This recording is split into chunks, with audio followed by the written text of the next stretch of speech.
intend to offend, we will offend. And if you have a delicate sensibility, click the X button in the corner, or if you're on a Mac, the red button in the left corner. Monty, welcome to the show of offending people. Well, it never happened and I make shit up. So just, for the last couple of weeks, everyone that has asked for a reading, apparently you're all from Scotland, from Purley in Scotland. You all live the same lives. It's very metaphysical, because we're all one. And I can't read the Akashic Records. I didn't even have a card.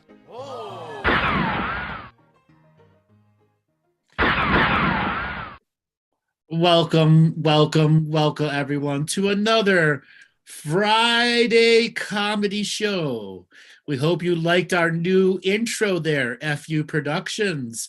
So of those that saw it, we'd like a little bit of a feedback here. Type something into chat what you thought of our Farting Unicorn Productions. It is the special name we are giving to the Dean and Bartzis Comedy Hour. Once again, if you have a serious stick up your ass so far it comes out your tongue, this is not the show for you. If you are asking for a psychic reading, this is not the show for you. If you want to know about consciousness, spirituality, and if the aliens are going to rescue you from this great awakening, this is not the show for you. Now, if you are a person of spirituality who knows you must let down and have regular comedy moments, this is the show for you. And with that, I want to welcome my intrepid comedical co-host, Monty Dean. Hello from the future. It's that day here. Welcome to the past. Yeah, it's quaint. It's quaint, isn't it? I mean, a lot happens in that 14 hours. So, what did you think of our Farting Unicorns Productions? I know you were a part of the creation of that. Yeah, I would tweak it here and there. Like the unicorn needs to splat when it hits the screen, but apart from that, it shows what we're all about, really. Wonderful. And I just have to notice this. So Caroline Jolly has basically said, if you want to talk about the consistency of Octurian poo, this is the show for you. Since I have never, ever, ever, ever, ever, ever spoken about the consistency texture of poo from the Octurians, I will give it an attempt. I have never questioned, thought, or even asked them about their pooing states. Yeah, do they feel lighter afterwards? I'm asking them right now. Just a second here. I've gotta get this process will download without getting like icked out. All right, so they consume food and convert it into light, where we convert it into calories of chemical stuff. So they can consume a hologram, a light-based hologram. So they don't necessarily need life force behind what they do, but they're not judging us for eating food. And oftentimes they do eat life force that has food behind it, and it affects their digestion differently. But for those Octurians that are on holographic consumption of light, their poo is kind of like the consistency of pudding, but it may have some little harder chunks in it. Is it rainbow colored, like the spectrum? No, it's definitely changes colors, but it's not brown and it's not blue. It's like between brown and blue. Okay. And if it's more blue, they're having more spiritual issues. If there's more brown, they're having physical body issues. Okay. And they do have their version of colonics. They do have their version of that stuff too. I was just taken away by that particular question because Mr. Colonics guy who talks about it every show, I just suddenly had a moment. I'm like, I've never really wanted to know about their poo. I just had an image of an Octurian just sitting at the exchange on the ship having a cigarette. What? Oh, Andrew's calling. You want to know what? Hang on, Dave.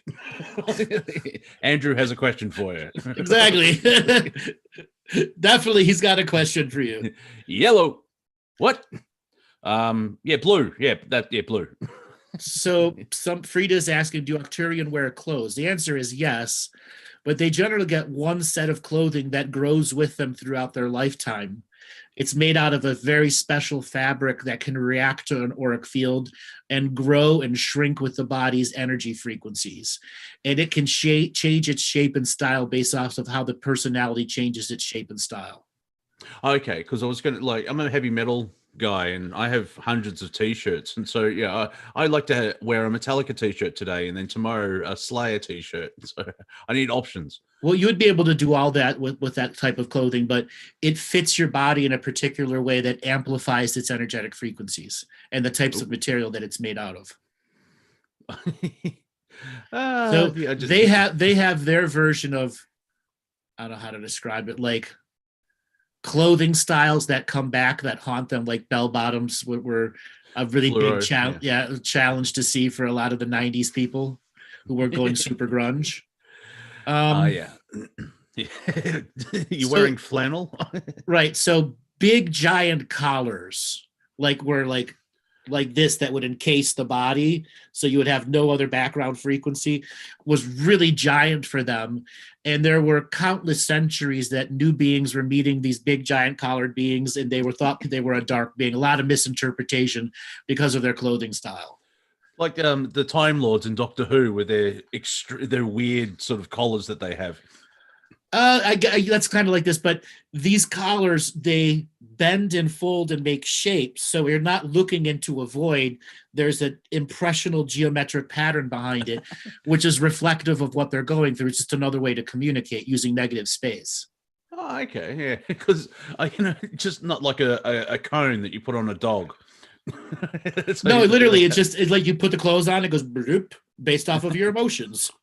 Okay, and if you're like in a really big personality, it could be giant, like 30 feet around.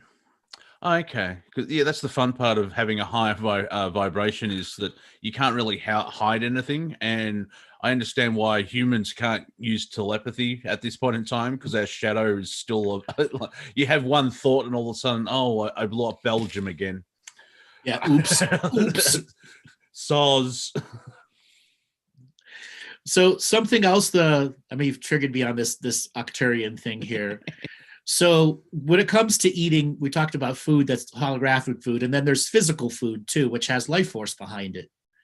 Now, there are many Octurians who part of their lifetime grow up on holographic food, part of their lifetime they're on solid life force food, and then there are those that hybrid it, and then those that consume only their own creations. It has life force in it, but all aspects of themselves that are in a greater learning journey. Like an Octurian, that's what's called they're like mobile gardeners. Like they could have a box, and inside that box could have a garden with 10,000 tomato plants in it, constantly grow. It's a pocket bubble reality in which they can grow things in. And so they bring their food everywhere they go to. Yeah, that sounds like Time Lord technology. Yeah, it's bigger on the inside. It's definitely bigger on the inside. Yes, transdimensional engineering. It's not. Carla's going. It's cannibal. It's not cannibalism. They create a part of themselves who gets to live the life as a well-treated tomato plant that grows to full seed, and then is enjoyed by the person that helped create it. It's all part of their own. So they're their own self-engaged food system. Yeah, I just hope to God there isn't a galactic McDonald's. There are galactic fast food places which are a hybrid of common dishes that just seem to like appear everywhere. Like mac and cheese is a big American thing, but mac and cheese is very much from Cirrus, which is just milk, cheese, and flour into carbohydrates into noodle. Okay. Yeah, I would take my because I know there's like one race that's basically bovine, like cows, and keep taking them to McDonald's. Like, this is not funny, you bastards. Well, if you look at the lizards out there, they have human McDonald's. Yeah. I think I want Italian today. Yeah. I've got a family Aussie, and those pricks won't get off the couch. Yeah. Exactly. I don't know if I want lazy Aussie energy. I would think I want some really scared South American energy. Go for spice. El Diablo. El Diablo. I like being called El Diablo. Exactly. So I was talking about galactic fast food places. So in some other shows, I've talked about restaurants at the end of the universe and specific holographic restaurants where it doesn't matter what type of body or energy body you are. They've created a technology in which you can absorb the experience of eating food, whether it's light-based food or chip-based, or serious-based, life-based, or non-light-based food. You can actually have the experience out of somebody's DNA memory. You could take that memory of your mom's chicken soup or your dad's, perfectly cooked steak, or whatever the meal is, and you can store it into a holographic crystal. And these restaurants all around the world collect tens of millions of different recipes, and people go there for the 0 calorie, 0 trans fat holographic food assembly points where they can sample and experience thousands of food types in a single night. Because my dad's mum, she passed, I think, early 2000s, around about the turn of the century. And I miss the way that she did a chicken, because it's got that unique way of cooking it. And my other grandma, who passed 5-6 years ago, she had some certain, the different, you go to one grandma and a totally different meal, same food, totally different meal. Yep. And of course, when you grow up with that, it's ingrained with, it's like, I miss Mama's chicken. The way that she did it. Like, I haven't had tuna mornay for a long time, but that was just one dish Mum would make, because apparently it's quite easy. Yeah. Anyways, so all those nostalgia dishes, thanks Sarah in the chat room for giving me the word, those nostalgia dishes that come from every culture that's embedded on every planet. There's these restaurants which are for food for the on-go people. So you're not living by healthiest living standards, which is a common acceptance a lot of beings of light do when they're roaming, okay? Yeah. They know the body can handle it. They know that they can turn it around, and just like us, we can do the same thing. And souls do that over a longer periods of time. And the ones that are doing these fast food restaurants in the universe are sampling all the stuff people used when they were on the go and didn't have time to cook. Yeah. And then these fast food restaurants, they technically deliver to you. But the way it works is you have to actually set up a space, like a 15-foot by 15-foot space that has been prepared with like a holographic mesh around it, so that they can project the experience at you. Because part of the experience is the ambiance of eating too. And what they include in these fast food places are like corner bars, restaurants at the edge of a ski hill in the middle of winter. So some unique environmental frequencies with that most fastest of food. Yeah, that makes sense. Yeah. It reminds me of, you're familiar with the comedian Stephen Wright. Yep. Yeah. Brilliant. Just completely deadpan. But one joke that he has is he went past a diner and it said breakfast anytime. And he walked in and said, "Can I get some French toast from the 1800s?" Now he can. That's what you're saying. Yes, now he can. Exactly. Now he can. Exactly.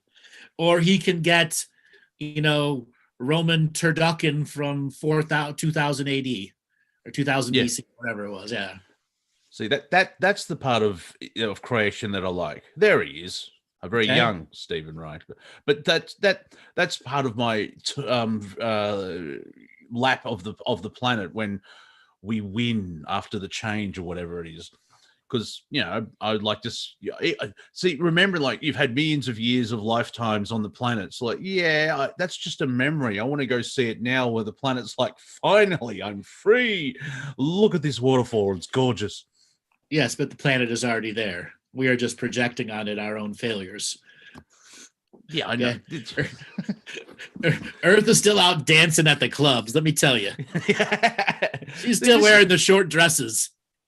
Yeah, dear listener or audience, this is the type of conversations I have always with Andrew. It's like, I've got an idea. This sounds good. No, I'm going to poo-poo that idea. I'm like, for fuck's sake. What about this idea? No. I know. I am a master at it. Reflective in my picture is a unicorn dragon ass. The genesis of the farting unicorn. Yes. Genesis. This picture that you guys see up around a unicorn dragon ass, that's actually from 2008, right when memes actually became a word. Not took over, but became a word. Yeah, because I've seen that I've seen a meme about memes where you're a multi-fractional being, and you've reduced your message down to a meme to try and wake up humanity. Mm-hmm. So I started Facebook in spring of 2008, and I think just before Christmas 2008 is when I put this up as my wall picture. Like the first time I ever changed my wall picture to representing something, and it's just stuck around over all these years. Yeah, and now we have a production company called FU Productions. Yes. So how many people out there have felt like a unicorn just dragging their ass? I'm just wondering, does it have worms? Definitely there's some itching going down there for sure. Yeah. So Sean is raising his hand slowly. Thank you, Sean. Santo's a donkey. Are there any unicorns in the Bible? Or was there any unicorns in the Bible before that? They were mentioned, but I don't know if they are in there.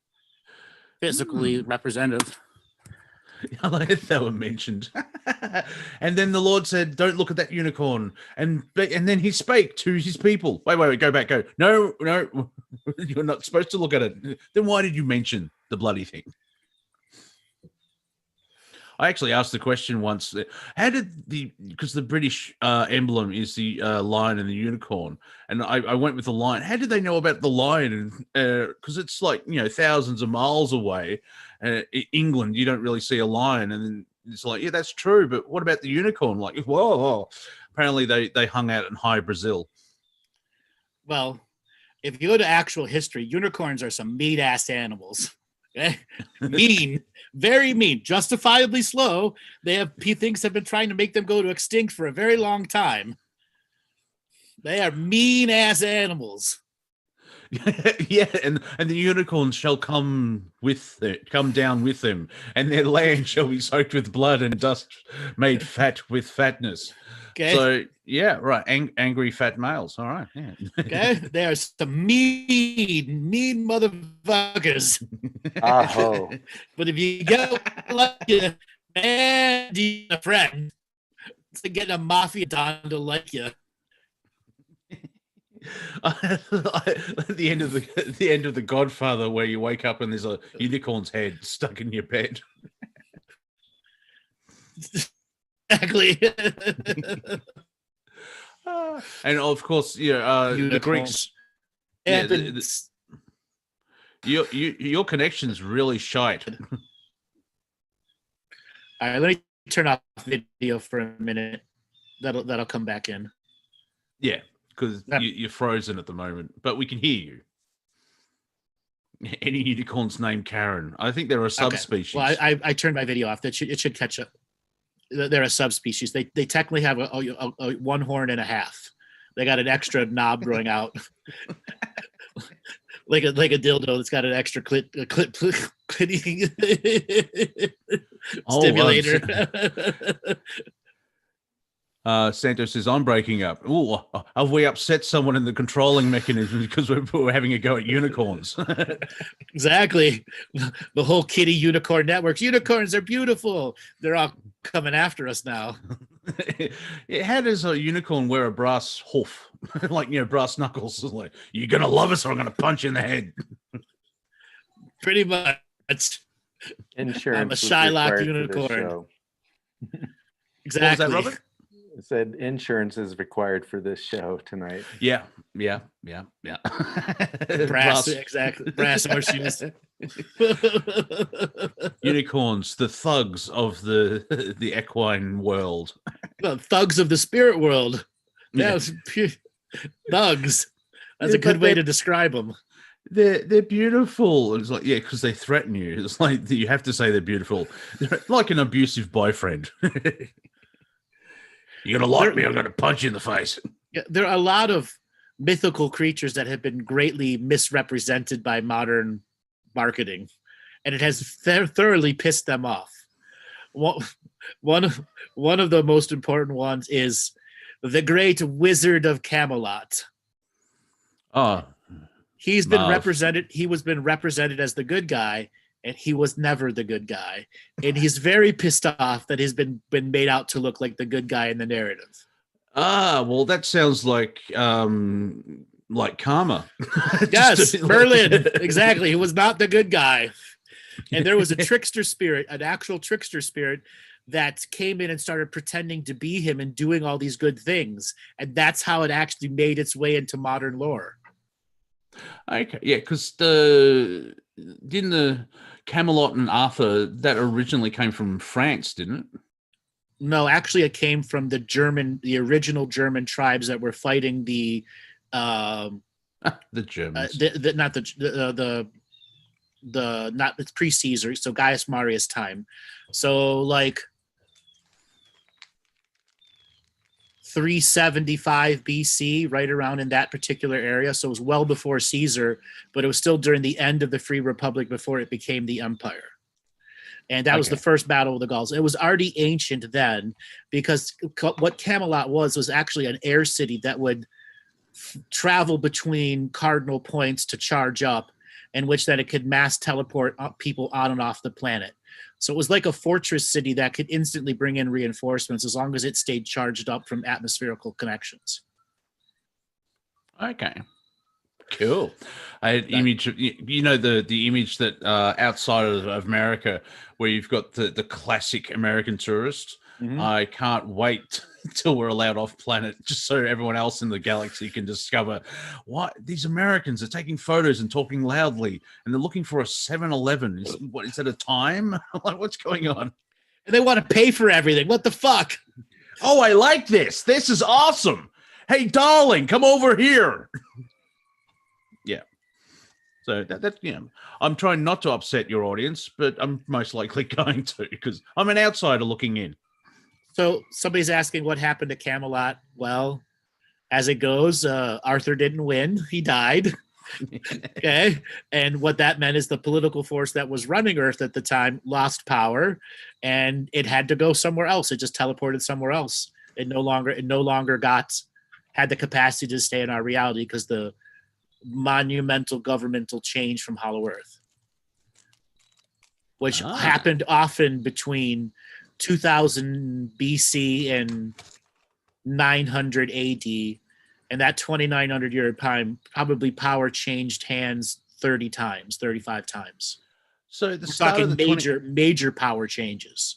So the start of the 20th century is when we're that's our latest power epoch. Right. Yeah. Okay. And this is the one has been in control the longest, which is since when Lincoln took over. That is when the full abdication of the secret Illuminati forces left Europe and took all the money and came to America. Ooh. Right. There's a massive backstabbing, and the whole Illuminati became a part of America because that was part of the greater plan. And so that makes them roughly 500 real years old if you include the lead up to the secret societies. Oh, okay, yeah.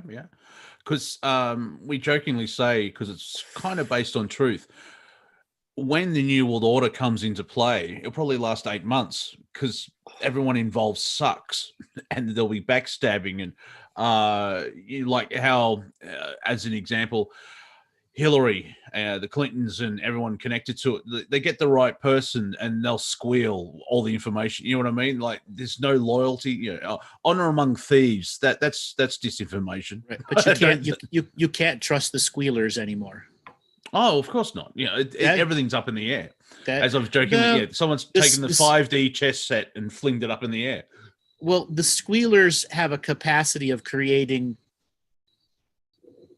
a preconceived notion of extreme negativity, when in fact things were being done as a positive nature because of the oppression that was happening with said government.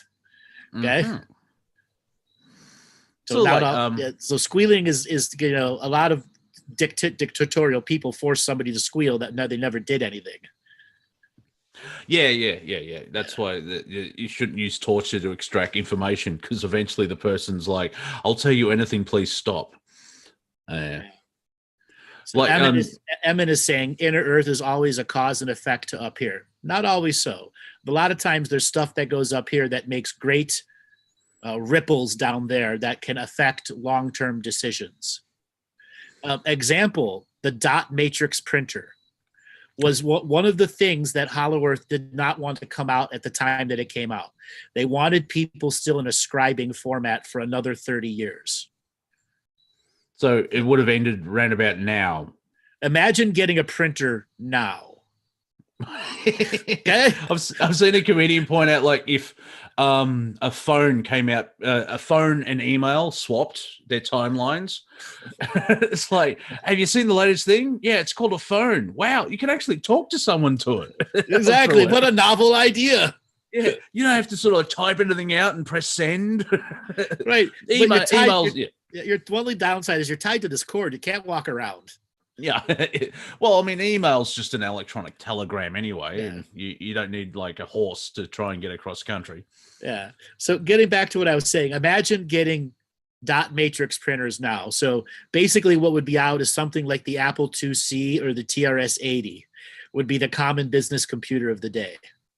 Maybe something a little bit more. Okay. Maybe what would it be? A Windows 3.14 tabs, 300 megahertz processor. Imagine that being your computer experience today. Well, it's like, I've got an iPhone, right, 8 or something like that. If I got that, I'm going to pick a decade, the 40s. That's probably 2-story building, the same technology and computer powering. Eventually, when they're like super weapons and supercomputers, there was a treaty done after World War II. I think 86 or maybe around 1990. The Macintosh superseded that treaty because I don't know if it's a joke or not. Apparently, you could power Taiwan's defense system using a PS2. Yes, and like, what is it? The Apollo 17. Your cell phone could run every computer and analog system on there and still have enough space and capacity to still call home. Now that's funny. I like that. Okay, and plenty of extra space too. Well, because of when the space shuttle was created, over time, it was the same technology as the Commodore 64, and apparently NASA was buying up all the Commodore 64s over the last couple of decades because they needed the technology to sort of fix the space shuttle. Yes, because Commodore 64 is a very interesting story. It should have been the computer that everyone was using early on, and it wasn't because they introduced those other systems that had the failures built into them. The Apples and the Microsofts, they had to have failures built into them because printer technology actually came out, dot matrix technology came out before the punch code computers. Now, something interesting to know is why you would think printer technology. It's not just because of what we're printing and reprinting. Actually, the way ink is squirted through a nozzle can create a process called cavitation.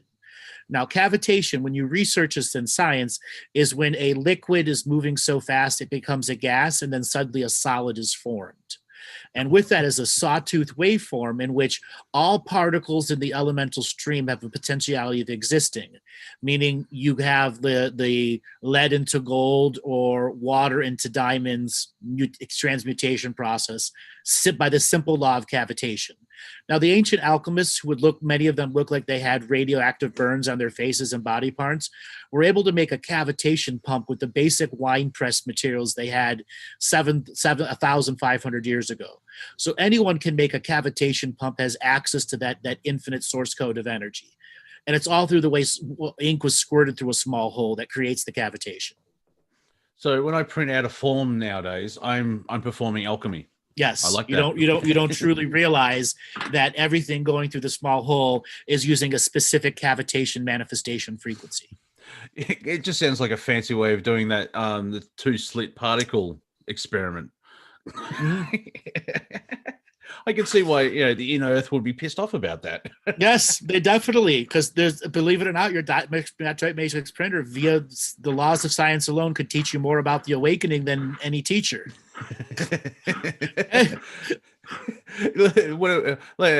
We should start a religion, go door to door. Have you seen our Lord and Savior, the dot matrix printer? Yeah, 3000, yeah. And it's got so popular that the mother of the dot matrix is in Spaceballs. All hail Dot. All hail Dot Matrix. Yes. Voiced by Joan. Oh, I can't. Joan Collins. No. The comedian. She died. Joan Rivers. She said, yes, that's it. Yes, Yeah. Joan. She mentioned something about Michelle Obama and then died. I wonder if there's a connection. Yes, it was in its own way. So anybody that can understand the laws of cavitation can discover the infinite potentialities of direct manifestation, meaning you can make any type of material on demand in large volumes. So imagine never having to mine for anything. All of your metals, your elemental based commodities are instantly manifested for you. Yeah, I was going to say, it's very similar to, it's like the precursor to the 3D printer, which is the precursor to a replicator in Star Trek. Right. Yeah. And the interesting form is Star Trek never really told us the science behind replicators. Oh, no. They just implicated that it had something to do with teleporter technology. Yeah. Yeah. Now, my cat wants attention again. Yeah. Yeah, things to do, ladies and gentlemen. Here's your homework. Buy a 3D printer, print a 3D printer, and then return the original 3D printer. Exactly. So somebody is asking who let the printer technology to be leaked. So it had already been introduced to the global elite by the 1900s, the first ticker tape machines that were still using manual punches for each letter, until they were able to replace the key punch with the squirting ink instead of using a punch base or press based system. And then the squirting of the ink through a small hole had to have a pressure at micrograms of pressure, and the ink had to be mixed in a certain way that there was still granule balls that had to be broken down before it went through the narrow valve for expulsion. Now, once it went through the expulsion process, it was in the journey of being, the fluid was in a journey of being a cavitation piece from the tip of the nozzle till it hit on the piece of paper. Now, the elites understood that just as long as you printed letters on the page, they could be any letter on the page because it's holographic ink also. So that ink can be selective to who can read it based off of their capacity to see a hologram. So if you can't see the hologram, it's like those people who look at those dot matrix images and can't see the image in it, and then there are those that see it right away because you have the pattern recognition. So there are a lot of people that will never realize that like all of their information is stored in one piece of paper. Okay, it's all. I hate those magic eye things. I can never do it. Right. And even if you cross your eyes, you can't see it there. Okay, some of them you just can't see. Anyway, so the global elites knew what this was. And the global elites was in a situation where they had two major world wars and they needed to rapidly expand a management system or they'd all have to like get their hands really bloody and do a lot of work. So that's why it was leaked. The global elite, who was taking all their orders from the Hollow Earth, just let it go to market and not let anyone know. And it was already out. I'm gonna go check on my cat because she's meowing way too much. So, talks amongst yourselves. Okay, let's all guess what Monty's cat is doing. Why is his cat over meowing at this point? Is it because he's just killed something and wants Monty to see it? Is it because he just took a meow? Hello, Scoffy. How are you doing? We're going to interview you. Meow. He wanted his catnip. Apparently, she wanted permission to walk through an open door. Yep, she does it all the time. Permission to walk through an open door.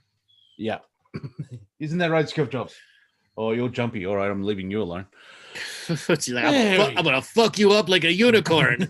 Hey, man, don't make me go unicorn on your ass, okay? Yes, exactly. I have no idea why she has. Anyway, I just like doing that French accent. It's, I think, the King Prawn from the Muppets. Hey, Kermit, okay? Yes. Anyway, so yes, world domination through a printer. I like that. Mm-hmm. So I was saying the elites let it get out, and then the major point of the dot matrix printer, it went to large corporations first, like Ford, all the big car companies, so that they literally could drop 3/4 of their staff that had to rewrite and retype everything. The classic automation, which is sort of coming up now, where we need jobs. And did you know, everyone needs to learn to code. And I think it was this year, at the end of last year, because the mainstream media sucks and people aren't watching it, they're cutting back all their jobs, and all these journalists are losing their jobs. Mm-hmm. And people jokingly said on Twitter, "Well, learn to code," and then Twitter said that's hate speech. Yep. This is the real. This is some part of me. You don't have. This is the whole sit in the stands and watch the game. Now you don't have to be part of the game, because by sitting in the stands, you can just see how stupid everything is. Like, you can't say learn to code. That's hateful, and my fifis are hurt. Mm. So just so people have an understanding, dot matrix printing was originally introduced in 1925.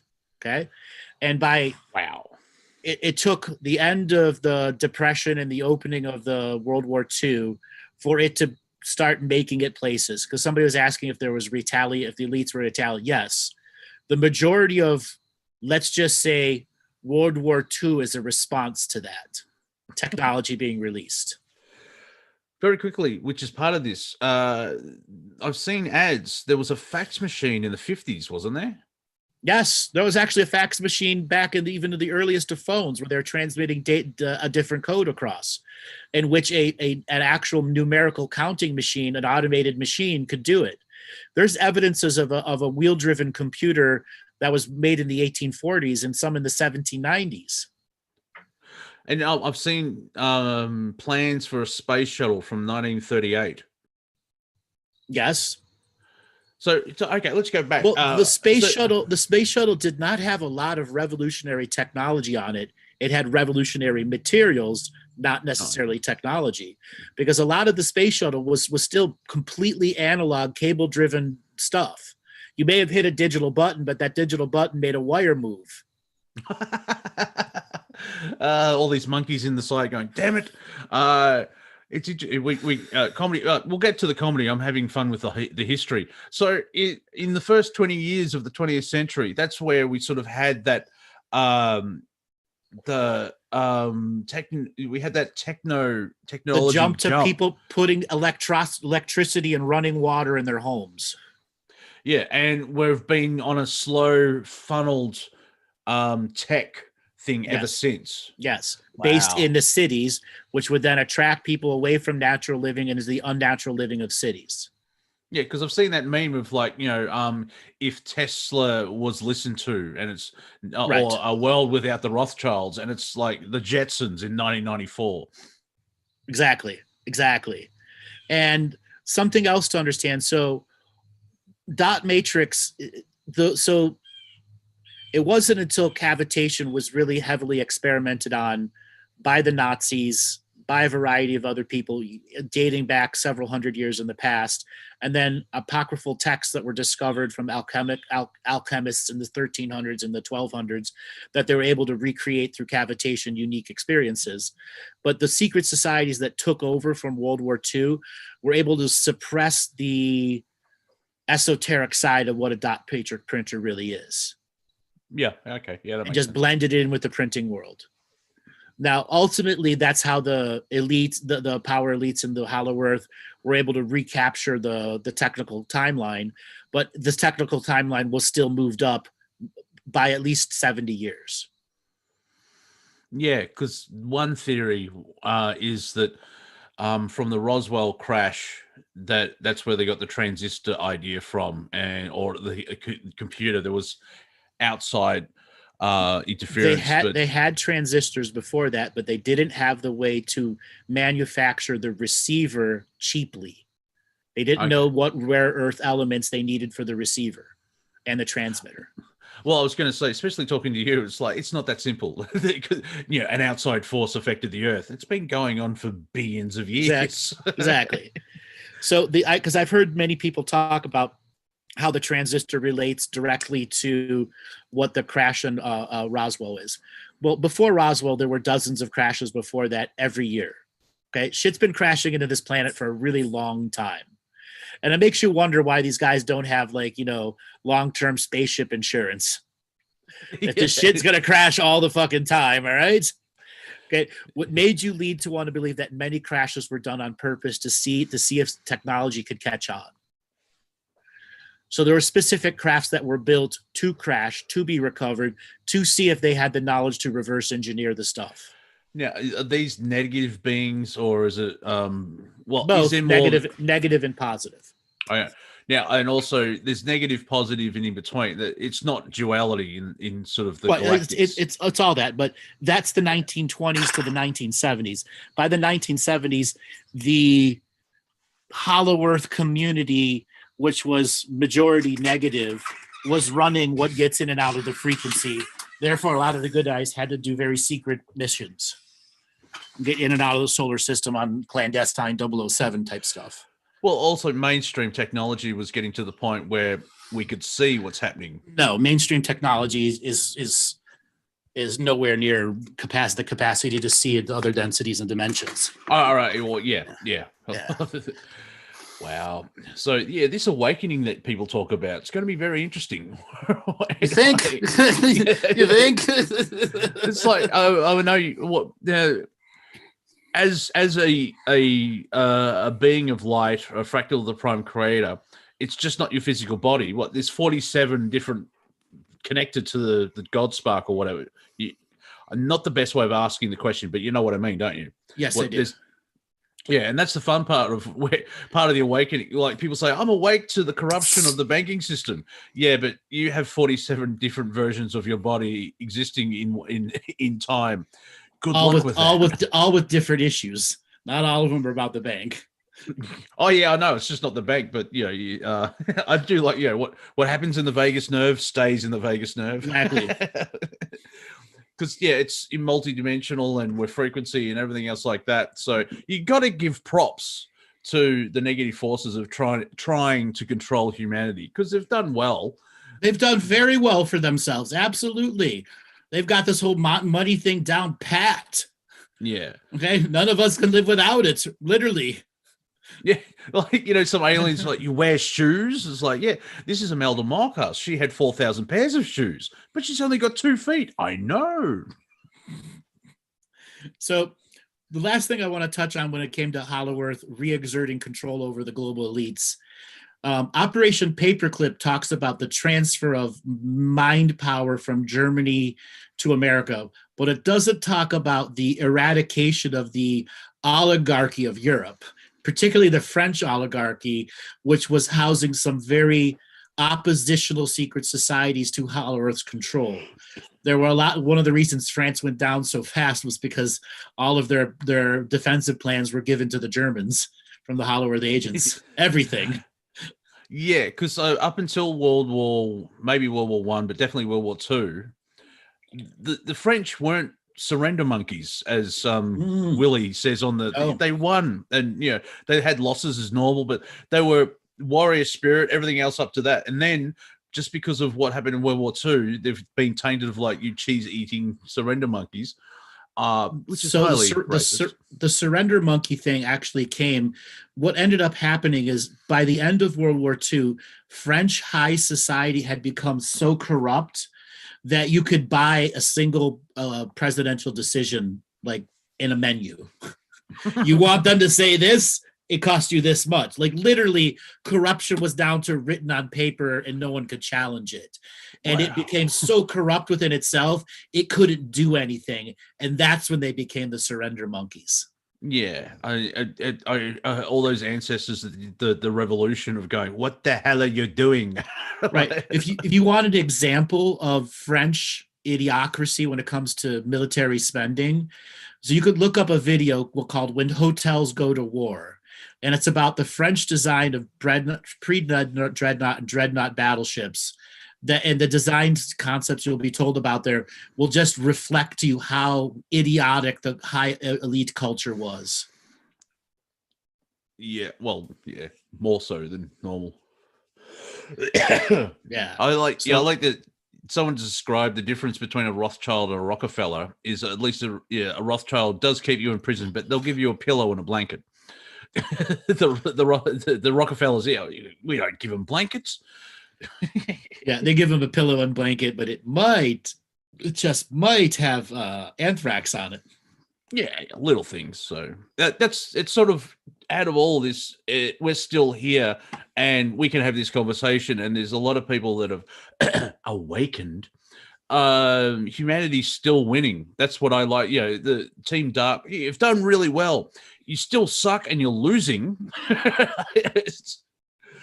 Did you see that the health minister of, I may have mentioned this yesterday, I can't remember, time travel, ladies and gentlemen, that the health minister of New South Wales actually had a Freudian slip and said New World Order. You told me about that the other day. Yeah, yeah. Like everyone on the stage is like, why? But he was trying to say it's dangerous outside your house, it's dangerous inside your house, so we have to get used to this new world order. I mean, this new world. I'm like, oh, so all the conspiracy theories went nuts and shared this. It's quite funny where there is a tipping point where they actually have to, like in a PR marketing strategy, there's got to be that jump from keeping it secret to known. And we're getting close to that. I already think it's already past that. I think they're jumping the shark right now. Yeah, but I'm from the general public. I refuse to call them sheeple because they're all free will and they're all they're having their own experiences. So they're free willful. Yeah, free Whipple. I like that. They're actually. There's still, there's no New World Order. And yet the financial world has been using the New World Order term for most of this century, like the last 20 years. Mm-hmm. And they're slowly trying to slide in that, normalize that. It's jumped from conspiracy to, what's the reality or mainstream lexicon or whatever it is. It's flipping across. Mm-hmm. And it's... I still maintain that it would only last 8 months. Like Hitler's Third Reich, it will last for 1,000 years. It lasted 11. And a couple of those years were growing pains. Yeah, yes. And I do find that fascinating. Like I think it's even in the Bible where the Antichrist will come down. He does something. Apparently, it's a he. I mean, that's sexist. It could be a woman. You never know. And then Jesus turns up and he will reign over the world for 1,000 years. Like from our perspective, that 1,000 years, well, that's 10 generations or whatever, how long. But galactically, that's just a blink in an eye of an eye. We're at 1,000 years. That's a Sunday afternoon in some parts of the galaxy. Exactly. It's just a Sunday afternoon. So what? So, you have a galactic year and 1,000 years is like, it's like the lazy Time Lord. He's got his 5-minute warning watch. A whole bunch of 5-minute warnings are going off. And we've forgotten what time I'm supposed to be in. Am I in galactic 5 minutes? Human 5 minutes? Shit. It should have been more specific. Yeah, exactly. Yeah. Even if it is a social construct. And the main reason for that in England is because you had that, like, as you talk about different dream bubbles, times were run by, like, if you're in Bristol, you had Bristol time, and then if you're in Manchester would be slightly different timing wise. But the trains had no idea how to run a timetable because it's like you're supposed to be there at 12:38, yeah, but it's 1:53, and that's where it was maybe it was just the excuse to bring everyone in on the Roman numeral time, single time, which I can understand. It's like when people, but Hitler got the trains to run on time. Well, death is pretty good motivation. Yes, definitely. Death is one of those good motivations. You shall make sure the train arrives at 2:12, and if I don't, we will shoot you. Gotta go get the train. All right. Exactly. We will shoot you. Yeah, we have ways of keeping time. Yeah. Yeah. So somebody typed something. Hold on, let me zoom up here a second here. Too many things have gone. Does Earth have a boyfriend, girlfriend, or mate?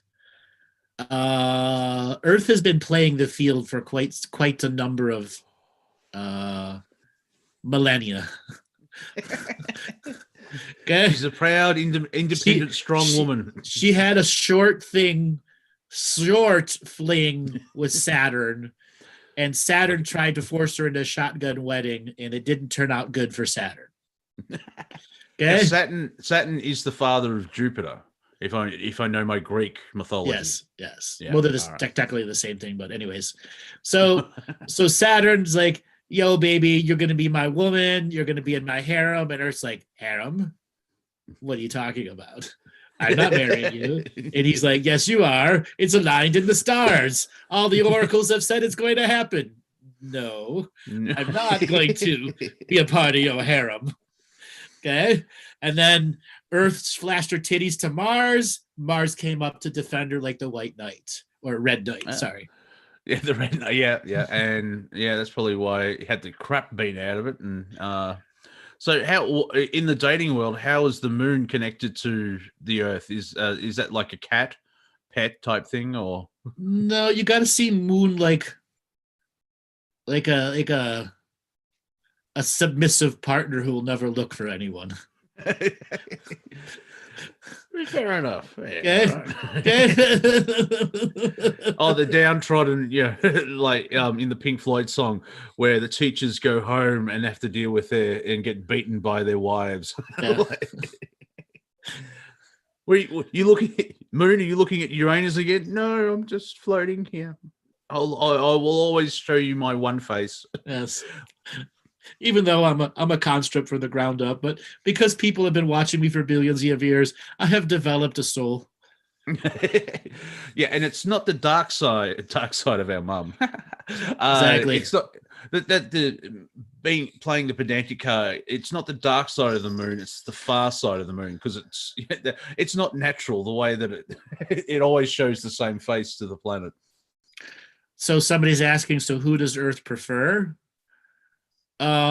Those celestial girls who like to put on the high heels and catalyze the solar systems. Okay. Welcome to planetary dating. Celestial date. Like they go to the celestial clubs dressed up, and if you're a celestial being that won't get on the dance floor, you're fucked. Okay. What music's played at a celestial nightclub? Reggae? House music.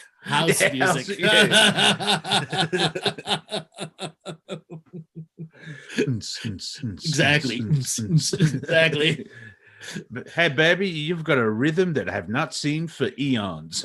Exactly. So Earth likes to flaunt it. She's doing quite well, so stop projecting on her.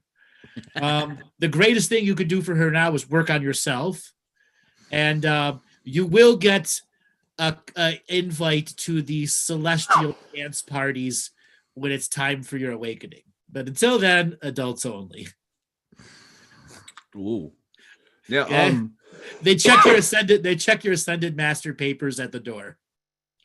How is the sun connected to all this? Because I watched Jordan Maxwell, and part of the bad people, the group, they're worshippers of the sun god Aton, and I've got a feeling that's just an entity pretending to be the sun. Yes, it's not the all sun. of those sun god metamorphoses that takes over them are all the fake gods that took over. Okay, so it's not now, the sun. Yeah, the sun itself. The sun has a consciousness behind it, but it also has thousands of other consciousnesses that are a part of it. Ooh. So you kind of got to see the sun as, just because I'm trying to be funny, as the Galactic Tinder website. Okay, and the sun connects people to celestial minds or celestial journeys and processes, or just new places. So that's why I call it like the celestial, your access to the galactic Tinder. Let's say you need a new planet, you want to go see the mountains of Earth. Hey, look at that Mariana Trench, ladies and gentlemen. Ooh. Exactly. It's wet. I'm not going to make a Cardi B reference. I hate her. And I don't say hate that often. Actually, I don't hate her. I find it funny. Where I'm a strong black woman, clearly. I'm going to interview Joe Biden. That went well. So something else that Earth does, that, like I said, she likes to party and get out there and get her heels up. But how do I describe this? Earth plays the celestial commodities market, kind of like a stock trader.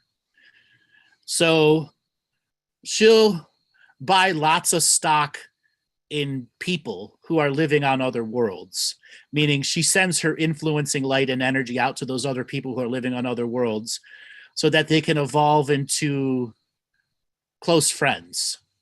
And then when it's time to finish their experience somewhere else, they come to Earth and then they end up being born here. Now, are we still in quarantine and trapped? No, that ended in 2017. All the quarantining. Okay. So the solar system quarantine. Okay, so when someone, I said transition once, and it's like, well, hang on, that could be linked to something else. But when we drop body, we can leave Earth. Like, it's a form of graduation, or am I getting lost down a rabbit hole? Say that again. You broke up. Oh, really? Stupid internet. When after 2017, if your body dies and you move to another frequency, is that a form of graduation now, and you can leave finally? So you've got that kind of wrong. You don't just drop body.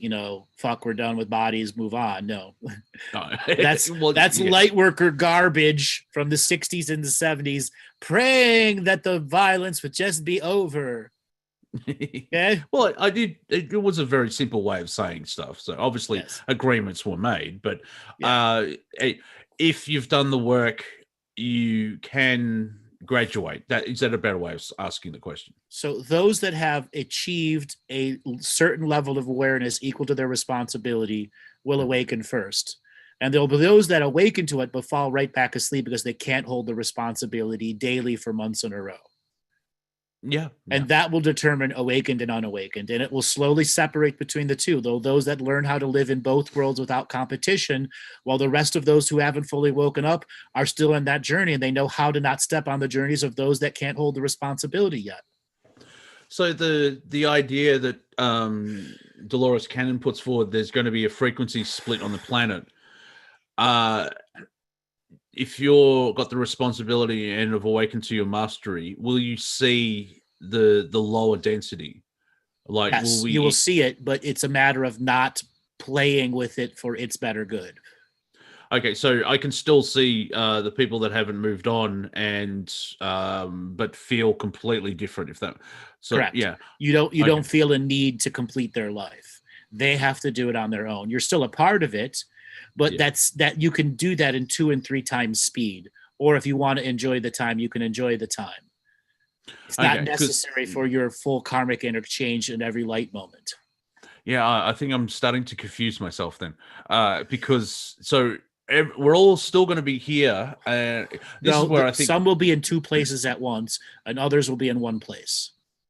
That's a better way of it. Okay, because the human mind and logic's like, but they're like, if all that is was and will be, but logically there's got to be an outside, and that hurts my brain. Right. Yeah. And if you have separate bubbles of realities, it allows them to stack on top of each other, and each has a separate frequency, so vision doesn't cross over or bleed over. Yeah. So in one scenario, we can have people freaking out. Look, New Zealand's on fire, and then half the people in New Zealand that are awake going, no, it's not. They wouldn't even do a no, it's not. They would do whatever was needed out of their charge and polarity, but not hold on to it. Because it's still about playing the show for everyone else who hasn't woken up yet. All right. This is going to take a while. Well, I said this can happen at 2 and 3 times speed. All right. Okay. Okay. So there's going to come a moment where we all go, what? How the fuck did that day just go by that fast? We've all had that experience, right? Yeah. Yeah. If you've read the Terry Pratchett books, Discworld, which I keep forgetting to make that connection with the flat Earth. It's like, have you been reading Terry Pratchett again? Because Discworld is a flat Earth planet type of thing on 4 elephants on a space turtle flying through the galaxy. He had a small little vignette in the books where there were 4 trees having a conversation because they're on a different time structure feeling. Everything was disappeared, and then one day Jerry just disappears because he was cut down, but because they experienced time differently compared to what was going on around them. It was fascinating, the idea, but he also made it very comedic as well, where it's like there's just 4 because days were going like that, where that they would blink, and and all of a sudden Jerry disappears. I'm like, oh, I wonder where he went, and it's because a lumberjack came down and needed to build a house. So it's similar to that, I would say. Yeah, you just your perception would start to integrate with time from our perspective much faster, obviously, and you can see everything flying across. Yes, but you won't complete the journey until the majority of the unawakened have reached some form of awakenedness and can take over your spot of holding the mantle of responsibility of nurturing them without interacting with them to change their choices. So it emphasizes free will. Yeah, that's what's the responsibility, is allowing everyone to evolve on in their own due course and not forcing evolution at anything. Yeah, so to quote Obi-Wan Kenobi from the first Star Wars film, you must do what you think is right. Yes. And another one, strike me down and I become more powerful than Andrew can imagine. And please don't ruin this idea for me, Andrew. You have a knack of doing that. But I keep saying that if I get killed, my spirit's coming back and you're all fucked. I'm going to be a spiritual Karen. I would like to see the Prime Creator. You already did that. I know. You've done that already. Yes. You were a phenomenal celestial Karen. You even went head to head with Earth one day and talked down to her about the short clothes she was wearing and not equaled her level of responsibility. Oh, please tell me I did it like a African American mother. Bitch, no way. Yes, with the finger snaps and all. Girlfriend, do not go there. You asked her a lot of questions. Awesome. Because I seem to have an affinity where just seeing where, like, did you see the photos where a mother turned up to an Antifa rally and dragged her son home? Yes, I saw that. It was glorious. It was like, that woman is a goddess. and that boy is in so much trouble. What the hell do you think you're doing out here? You come home right now. I will not tell your father, but you are so grounded, motherfucker. Yes. So you had your long moment with Earth, and then she put up a finger and snapped and took Karen down. It was not one of your high moments after that. I would say it's a learning experience. then after you were a broken Karen, you're like, well, maybe I need to find myself, come to Earth. And you come to the wonderful mountains of Earth and we're reborn. 17 millions later. Yeah, this is fun and all, but I've got stuff to do. That's why I'm pro-Trump. Well, the only option, because you want it now. But the only other option is Joe Biden. I mean, I can't vote there. Anyway, I've got my own cap. If you can see that, made you look again. Yes, I don't wear it in public. I don't wear it in public though, because I don't want to meet people. So Caroline is asking, Andrew, you said everyone graduates at the same time. So does it mean once we're aware of the game, we're going to stick around for eons? You're assuming eons. I remember time is compressed. Time will no longer have, the second will no longer have a second's value. And like I said before, everyone shared that experience. Holy fuck, did that day go by fast? Imagine that happening weeks in a row and then everybody kind of contemplating to everyone, have you ever noticed that the weeks went by even faster than normal without calling me a conspiracy theorist? Then you'll realize how compressed time really will be. That kind of explains what we're sort of going through with 2020, because I jokingly say 2020, what a decade. And remember those heady days of February, because people have noticed their relationship with time not changed, but their relationship has changed because they're observing it differently, because it's September. Oh no, it's October. See, I even did it then. Like, I can't remember last year. It seems so long ago. So somebody is asking, is there a new job called sheepers? No, you're not supposed to interact with them other than playing your role as somebody that may look awakened, and leading them into a direction of their own awakening on their own self-illumination. But during that time where you're not really doing anything, you have another life in the awakened world, which is just a bilocation of your reality. So you have two experiences going at once. So yeah, that part of you that's here waiting is not really waiting. It's still experiencing the other side and having gleeful expressions, while it has an aspect of itself trying to assist the greater whole in awakening itself. And there's an element of free will to that as well, because if you start trying to wake people up, you're interfering. Like, I've just made that connection. For a long time, I would tell people information, and I get a sort of a spirit reaction of like, shh, you're ruining it. Spoilers. I have to learn, and they have to learn their own experience instead of me pushing it. Well, try this, go away. Right. Lisa just said it's not a petting zoo. Very good. It's not a petting zoo. Oh, look at Karen over here. She's so cute. Let's feed her some corn. Yeah.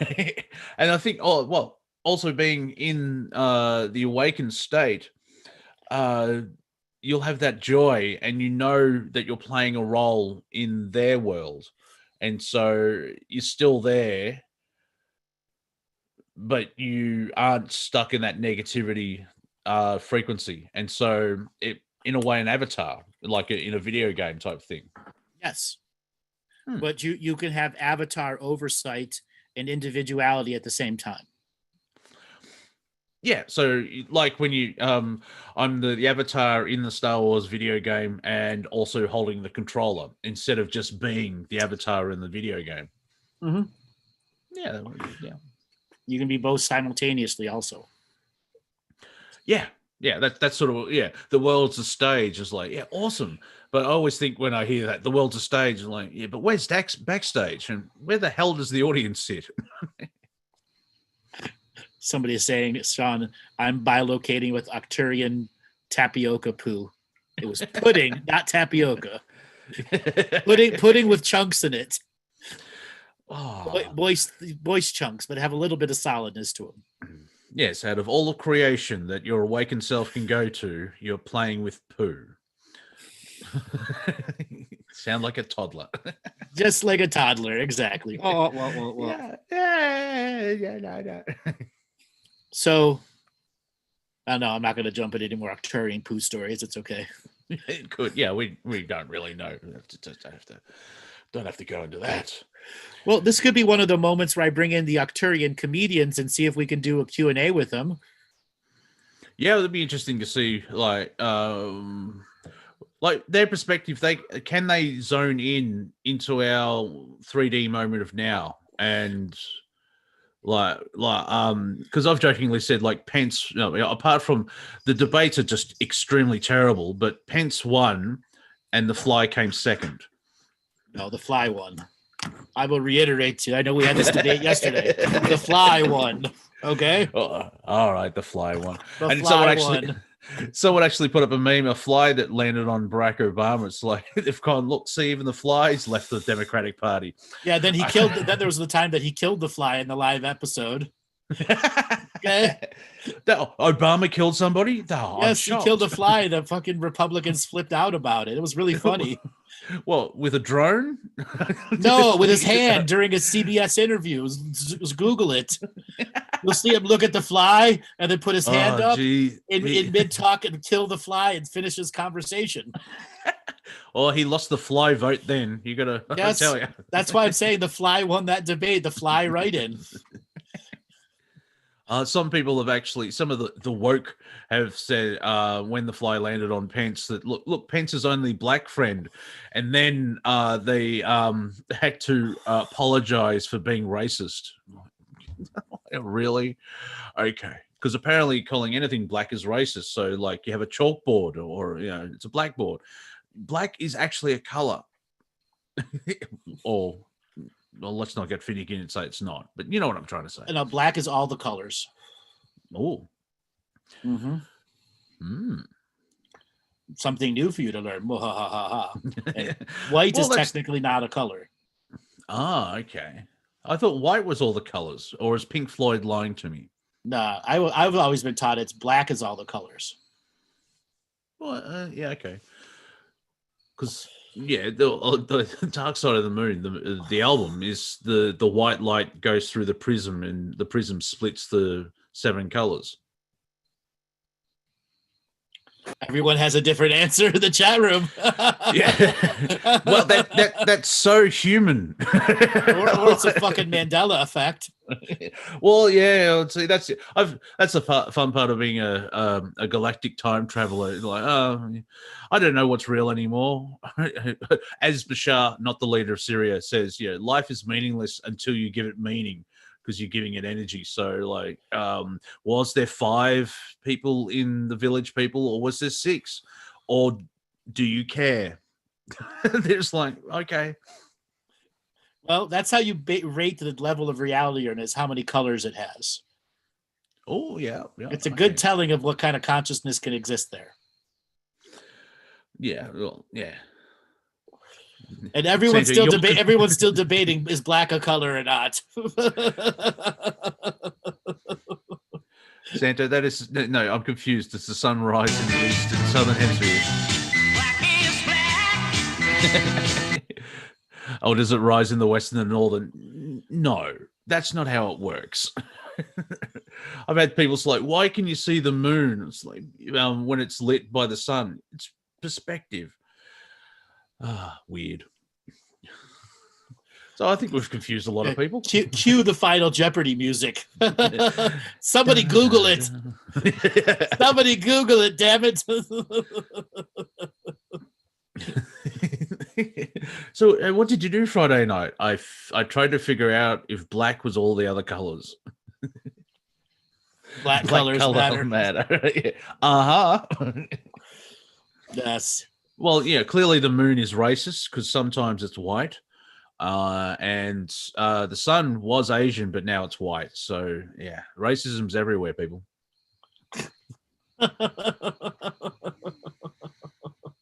Get in the mind of the woke. All right, so we have the Octurian comedians here. Let's grill them for some information.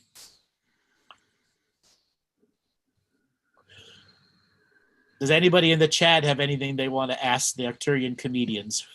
The color of law. There's a rabbit hole we can go down. Well, what is one of the funniest things they've seen in the last week in our time frame? Hold on. I have to decipher this message. Laughable or exciting? Well, funny. Well, funny, haha, not funny, strange. We can get to the excitable one later on. I'm just trying to sort of sense their sense of humor. Where Okay, so here's one. They are so amused at the COVID deniers and COVID acceptors because they're now both creating a disease that never existed before out of direct manifestation and erasing that disease simultaneously out of counterbelief. Yeah. And that the mind control systems have worked here so much that that even when they turn them down and lower the frequencies and put everyone in lockdown, everyone's still fucking mind controlled. Yeah. It's just like yes, no, yes, no, yes, no, yes, no. Right, which makes it very hard to do these infinite predictions. Yeah, I understand. So what can you see? My computer, there's a mic stand. No, in the future, I have no idea. Like with my Planet Calling at the Roundtable, we hardly play What If because it's more of like we have to look backwards the 7 days to sort of get information. It's very hard to predict what was because like no one saw Kanye West sort of announce he's going to be president and then disappear. No one really saw that Trump was going to get COVID and then come out of hospital better in less than a week. And you know what? Everything's changing. And it used to be 12 hours, but how quickly can things change? Probably an hour. More than an hour, lots of hours. Okay, because they used to say a week in politics is a long time. Not in hospital, according to Trump, with COVID. Exactly. Now, some of the other things that they find humorous are just the way human beings misperceive their own reality. Example, we've had a series of hurricanes that have come here, but very little open prayer was done like was done in the past. The South had open prayers to nullify the storm. All the gospel churches made that a part of their thing that they'd pray before the storm comes. And this generation doesn't do that. And they're like, even the stupid Christians could get this stuff. The gospels of the South figured out that their prayers influence the hurricanes. And this next generation is that I don't want nothing with my gospels. And you can see that because they're not doing it, that's how it works, because they're getting more intense and washed away. Right. Yeah. So they find that funny how just the misperception of what you can do to create in your reality. Well, isn't there a form of a campaign of attacking Christians? Who did? Well, I guess from the left, where you're a Christian, they instantly decide that they're evil. You know what I mean? They think there's an attack. I understand what you're saying. Yeah, so you're a right-wing Christian. Yeah. Yeah. You're an untalkable. You're undebatable, untalkable. Your mind is rigid and set. We're going to make fun of you. Which is kind of ironic because by saying that, you've just proven that you have a rigid, closed-minded. Right. That's the interesting thing about stuff is that a lot of people are seeing the left are projecting, they're accusing people of what they've done, and the right seems to be more open to freedom. And it's like, when did that flip happen? Where the left used to be hippies and the right were Nazis in a metaphorical sense, but now right wing people seem to be less rigid and more open, and you can have conversations. And a good way of explaining it is when Trump got COVID, half the left wished he was dead, but if it was Biden, the right would go, I hope he gets better. Yeah, but what's posted on the internet does not actually represent the goals of the population of this planet. Yeah, I know that. Yeah. That's how the narrative is being driven, though, by what's on the internet. I visit Twitter for content and just to see like the Twitterari. Yeah, that's an interesting word. I'm going to make a bold statement here. Now, if we were to lump the light workers to be their own diversified religion of no centrality, they are nearing the same damage that the Catholics are doing to their religion. Nearing. That is how off base so many of these groups have become. They I don't know what else to say other than they follow down a path of blissful ignorance with arrogance. Yeah. I don't know if you've seen the footage, but in Portland, Oregon, the ambassador Antifa went to a city council meeting or something as such, and he was it was weird because I think the council actually just allowed it to happen so that it didn't have the whole building burned down. But the ambassador's like, "You're a dictator," and he was swearing, and your time has come, and everything else like that. And I just thought, you seem nice. Where you live in the United States, and they like the system is corrupt and it needs to change, but they want to remove the system and bring in a new system because they believe that the Soviet Union worked well. Well, that the Black Lives Matters is not a centralized group, and the majority of those people that make news popular are paid agents. Yeah, and we have to remind ourselves, if you make it to the mainstream news, 95% chance they're paid agents. Yeah, I've seen that meme. If multinational corporations are supporting your cause, you should pause to think about that. Like, wait a minute. If you're supposed to be revolutionary and fighting the system, but the corporation's going, yep, we agree with you. Exactly. Definitely have an issue there. Definitely have an issue if you got corporate sponsored rebellion. Nike is going to be a great advertiser. Just do it, rebel. That's funny.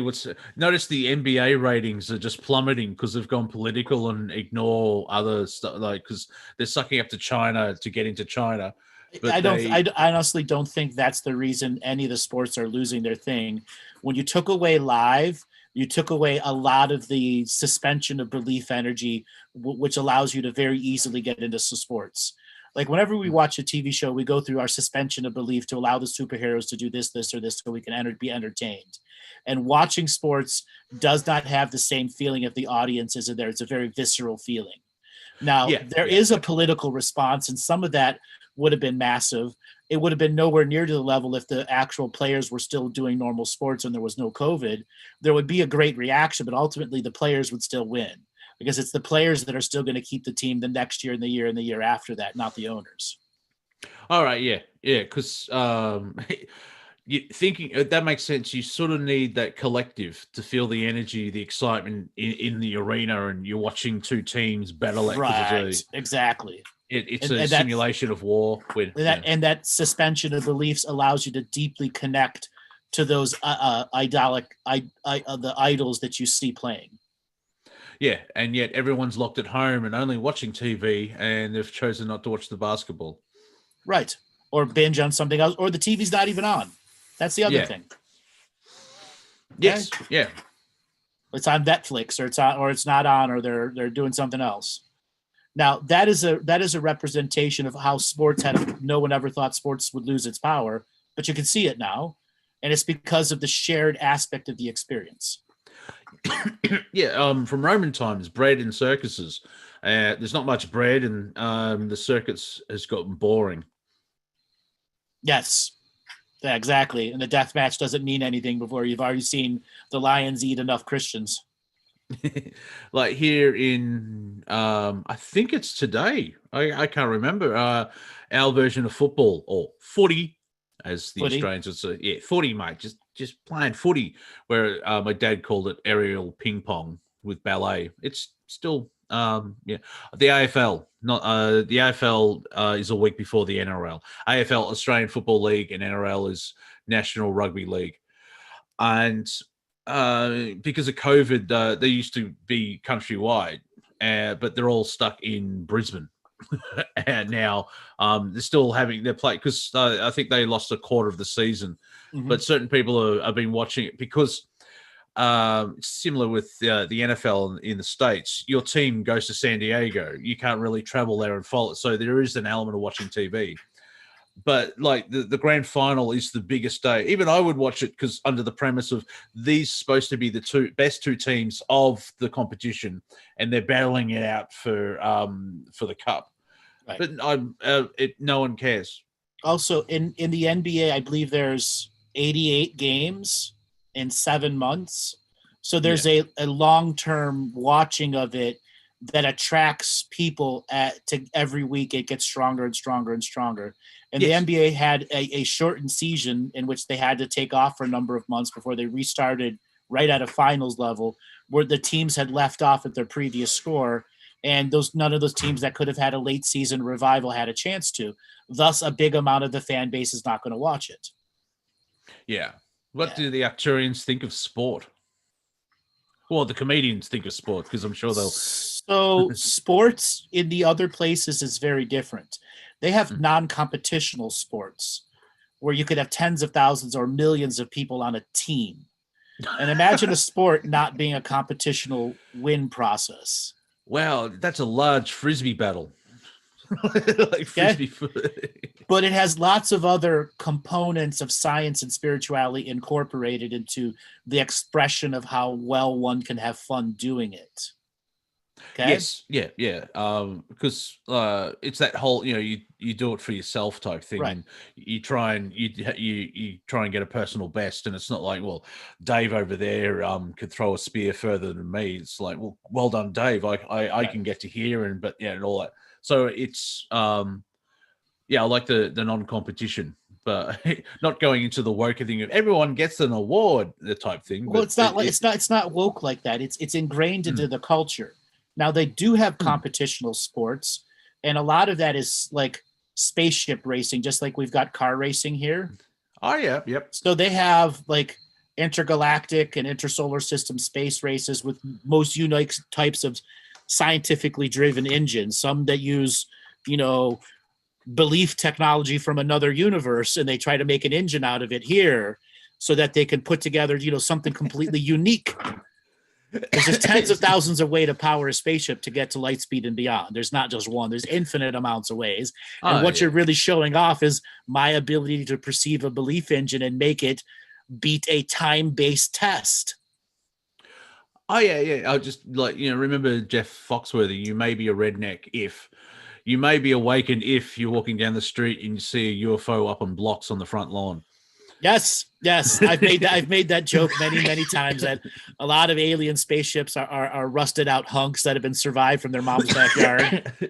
I'm just like a glowing orb on blocks on the front yard. Exactly. It's got a dent in the side.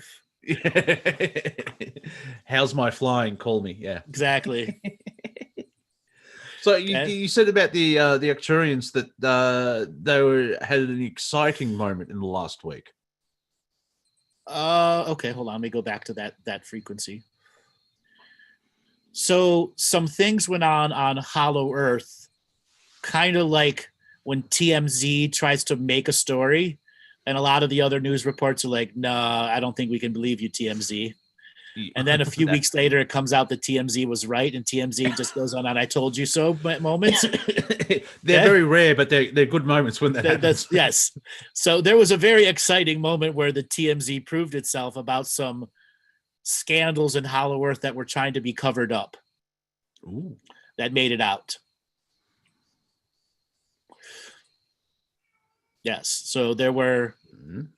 and they were reptilian king and queenish type energies that made clones, unique clones of themselves. The reptilians rarely clone themselves. It's an insult to their greater population. So that their clone would go through the destruction of the cabal instead of them. Scared little snakes. Yeah, yes. All right. See, now from the reptilian society, that would you did not. Right, that didn't happen. It's like trying to cover up the biggest insult. Yeah. That wow, that's the interesting thing when you make those connections of what you think is it comes across as very human, and then there's elements of the same type. There could be the reaction is uniquely human, but the premise of something is still universal or cosmic or everything. A sport is a sport is a cosmic concept. Like, believe it or not, common sports such as a ball being punched, kicked, whatever, is a common thing. Okay. And that's from the innocent children literally making something up in a moment. And the common innocence growth using geometric shapes in your space. So I could play tennis with a gray.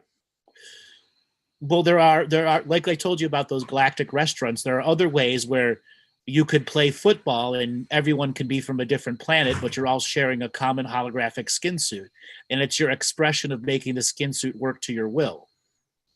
Oh, yep, yeah, okay. Well, there's an element of fairness. So I'm not going up against an 8-foot Nordic, whatever. Well, but there are leagues that do that too.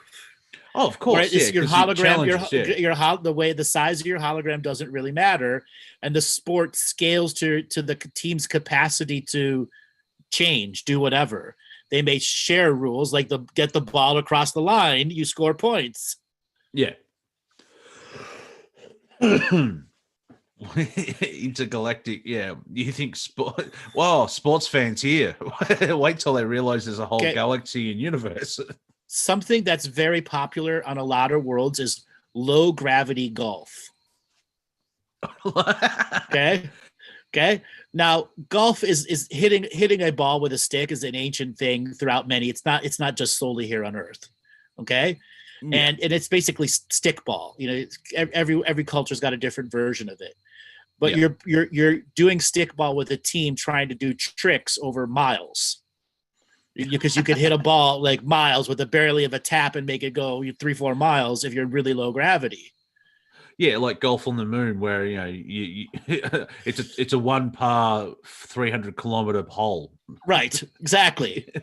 And a lot of those are competitional based because you still have to hike the distance unless you're using grab speeders or whatever or all the other things that go with the greater sport.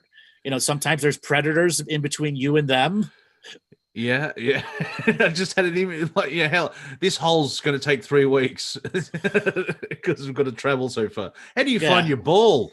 Hopefully, there's a tracking device in the ball. There's a tracking device. Yes. I was going to say. Hope your ball doesn't get eaten by infield animals.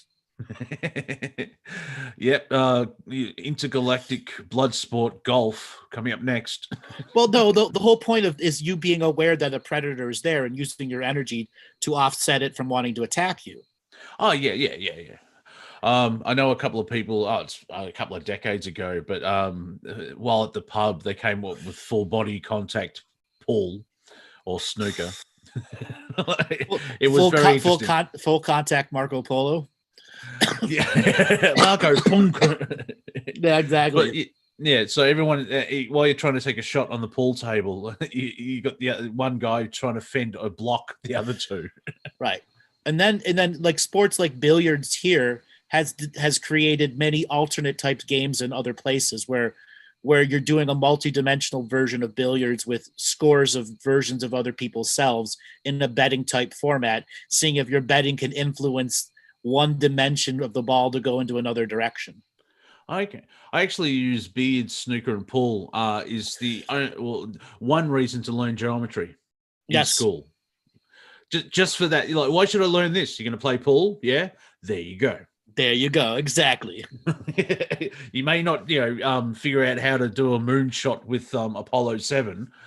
And yet, if you're going to play pool, you need to know angles and physics and all that type of stuff. Right. Now, stickball, it doesn't have, I'm just using the terminology of golf so people understand it. The ball and the stick have technology behind it too, which directly connects to your conscious and helps you focus. So the whole point of practicing the sport is to help you find unique focus. Yeah, that makes sense. To enter that zone. And there are what I call combination sports where like people can take off, like they get their universal holographic vacation time. And because they're operating at a higher speed and in many places, they can go from playing golf to football to speed racing to this to that, and at the end of the day feel like they've had 100 years of off time experience. Nice. So imagine coming back to your galactic grind job feeling like you just had 100 years off. Well, it depends on my lifespan, but I know what you're saying. Right. Okay. So, and then these combination sports where they take many of the goals of a bunch of different sports and hybrid them all into one. Sailing, jet skiing, water work, all those stuff are hobby basing. Fishing is gigantic on many, many, many worlds. The art of fishing. Isn't that form of hunting, though? It is, but it's also a way of attracting a fish to your psychic frequency. And then not having a bait and a hook, but having a psychic capture line on it where you bring the fish in, you talk to it, and then you release it again. Oh, well, see, that's a good thing. Yeah, instead of like having a hook in its mouth and then, Well, no, the hook in the mouth fish is an offering from the celestial mind who's overseeing the great food chain, which are the fish too, who are also souls too. You're there for that unique type of experience. Some of those fish, their greatest moment is being caught and eaten by you. Yeah, it's very hard to have a conversation with the vegans where you point out, but the animals have a contract with you to have that experience. Yeah, they just start throwing cauliflower at you. Right. Not realizing that cauliflower is alive more than that dead piece of fish I just ate. Yeah, but it doesn't have a central nervous system. Like, okay, fine. I had a private session a couple of weeks ago. I had a person argue with me that I was a vegetarian saying plants don't feel. And I'm like, you haven't seen the studies where they showed you that plants feel? And I had to go through a very, very protracted explanation of this, which they weren't hearing. And then I had them play the video actually during the session. And at that point, it was a massive deprogramming of their ideology. Yeah. This person had basically starved because they had become such a bad vegetarian that had starved themselves into anemia. Oh, well, hopefully they get better. Because there's very quickly a scientist walked in, lit a match near a plant. They freaked out, and then I think the next day he just walked in and mimed it, and the plant freaked out. And then the day after that, he just walked in, and the plant freaked out. Yes. So, they're a level of consciousness. Yeah, there's a consciousness and an awareness and a feelings and emotions. Yes. I don't know if it was global, but we had an ad here in Australia where someone was peeling an orange using a knife, and every time he put the knife into the skin, the orange would scream its head off. Yeah. Yeah. Quite funny. Yeah, this is the vision of the plant showing emotions. Robert Scott up here. I was going to say what the right. How it reacts to the stimulus. Okay. So some less kind of final thing on the competitional based sports. Entertainment is a universal type of experience. It's just when you reach a level of extended lifespan and traveling through the galaxy and the universe, you really have to find something that motivates people out of the doldrums of experiencing infinity all the time. Yeah. Okay. So sports can be a high moment in those long moments of awareness. Now, is this playing sport or observing sport? Or both? Both. Okay. Both. Because I on a human level, sport is pointless unless you're playing it. Because, but I would say it's different obviously off planet. Well, the thing is, planters don't have much of the age limitations like we do. Just because you're a senior citizen Pleiadian doesn't mean you're fit as fuck. Okay. Yeah. Okay. And can tackle and beat the shit out of just about anyone. Okay. Did you see in chat a Pleiadian? I like that. Pleiadian. Yes. Oh, okay, cool. Do the I don't know if the Octurians are still about. Do they have any questions for the chat? Let me zone in here. Do they have a questions for the chat? Because it's slightly. It's a unique experience of like we're in contact with the Octurians. Yeah, the comedians. You have any questions? What? Can we talk to an ambassador or a scientist? So, I guess that the nature of their question is, Okay, comedy is a universal experience, but human comedy is not a universal experience. Okay? It's not even a global experience sometimes. It's not even here a, on it's Earth. okay? And what they want is for a way to bridge the gap between the human comical experience and the universal experience. And they'd like people to just try. Okay. Oh, just from chat, if I became the dean of the school, will I be called Mr. Dean? Yes, that would be true, and I would marry someone called Nadine. So when we're introduced at parties, it sounds like we're arguing with each other. Please welcome Dean, nay, Dean. And their son, Junior Dean.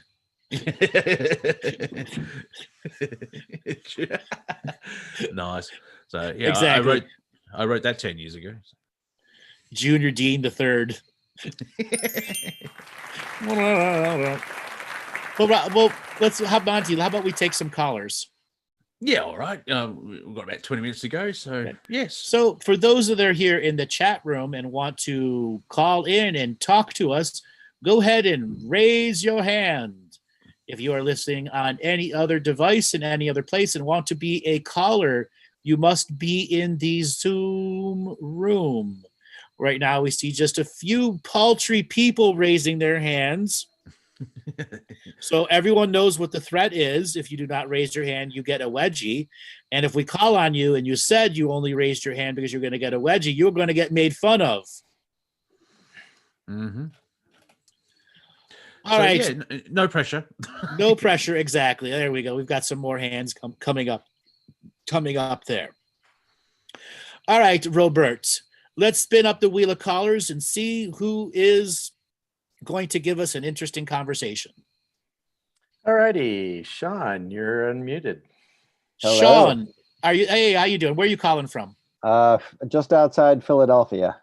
Just outside Philadelphia. Welcome to the show. What did you think of it so far? Thanks. I'm loving it. What part made you laugh the most? I mean, all of it. What you guys are saying on air and what we're doing in the chat room. Yes. Yeah, we had a plan, but Andrew saw a question, and also, here we are an hour and a half later. So it's fun. Also, I think I was promised to get made fun of if, what did I have to do? Say that I only raised my hand because I was chicken? Yes. All right, I was chicken. You're a chicken. You raised your hand because you're a chicken. So why did the chicken raise his hand? Because he was afraid. He got caught in a turbo lift. Exactly. Before he's going to go get plucked.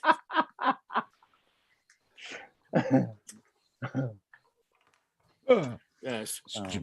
Bump. There we go. So Sean, what else did you want to talk about? Let's see. Geez, so much. Let's see. So do the Arcturians ever actually show up with jokes? Yes. We just don't see. We don't see them, feel them, perceive them. Oftentimes, I do a lot of their jokes, and it just goes over everyone's head. So Earth is a tough room. Very tough room. Yes. To them, it's hilarious context jokes that we just all miss. Like they know absolutely nothing about quantum physics, and I just said a known non-locality joke. What the fuck? So okay, there I was bilocating. Oh, I've lost everyone. Exactly. Like a bilocating fart in a tornado. Yeah, that happens frequently to them. Those are called residual farts. When they forget they're having a body and they transition from place to place. What the hell is that? Holy fuck. Who smells? Bob's that you? I'm just laughing at yeah, there's an Octurian called Bob.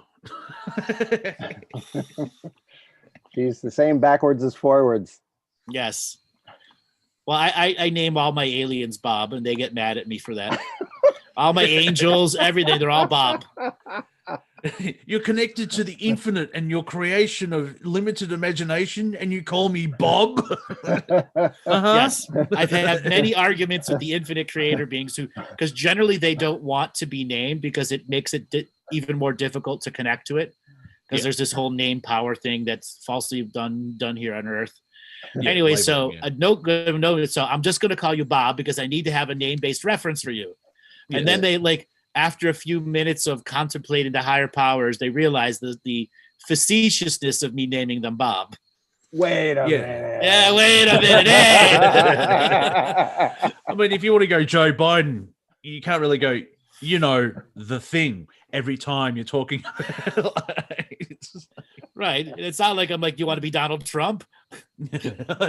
Don, yeah, but because you got to have that pause. It's like, so I'm talking to, the thing, and it says, because it's too, Bob, so much shorter.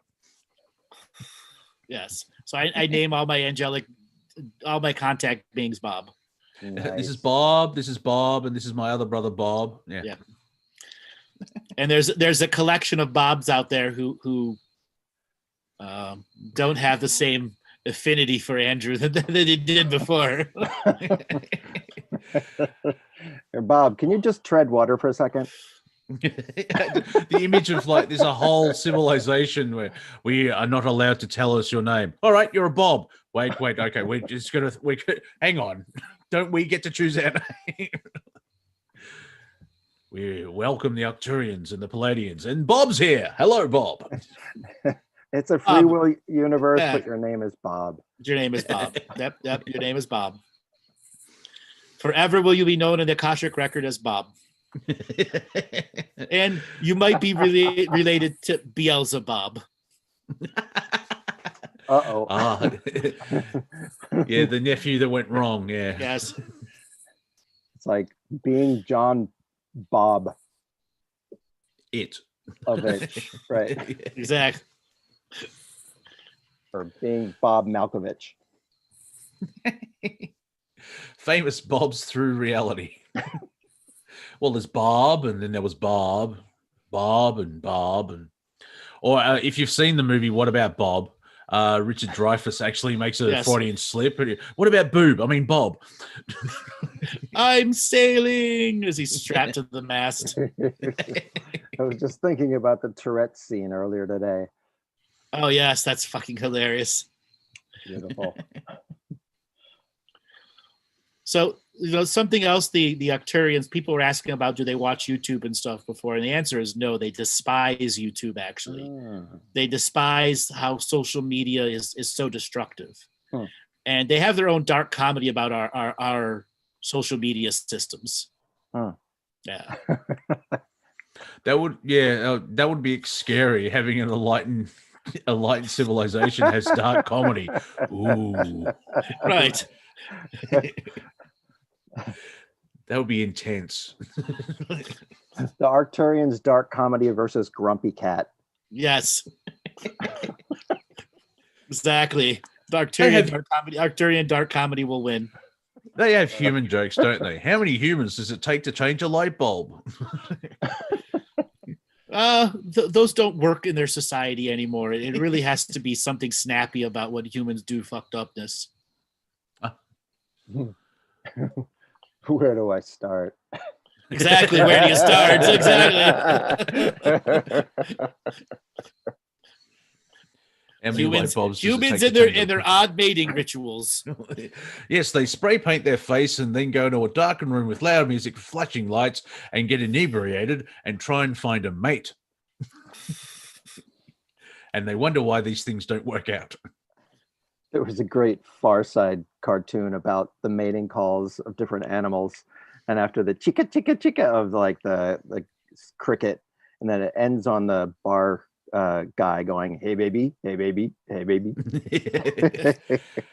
I like the one with the what dogs are really saying, and they're all saying, "Hey, hey, hey, hey." Yes. So one of the things that they have their poke own fun at is the pre-ritual grooming and preparations, the primping of themselves. And they've made lots of joke of women who wear eyelashes that are like awnings. It's like, eyes are the window to the fucking soul. Why the fuck are you covering them up? Is it sunny out? Is it a hot day? The shades are down. Yeah, like giant tarantula spiders on their eyes. Like fucking...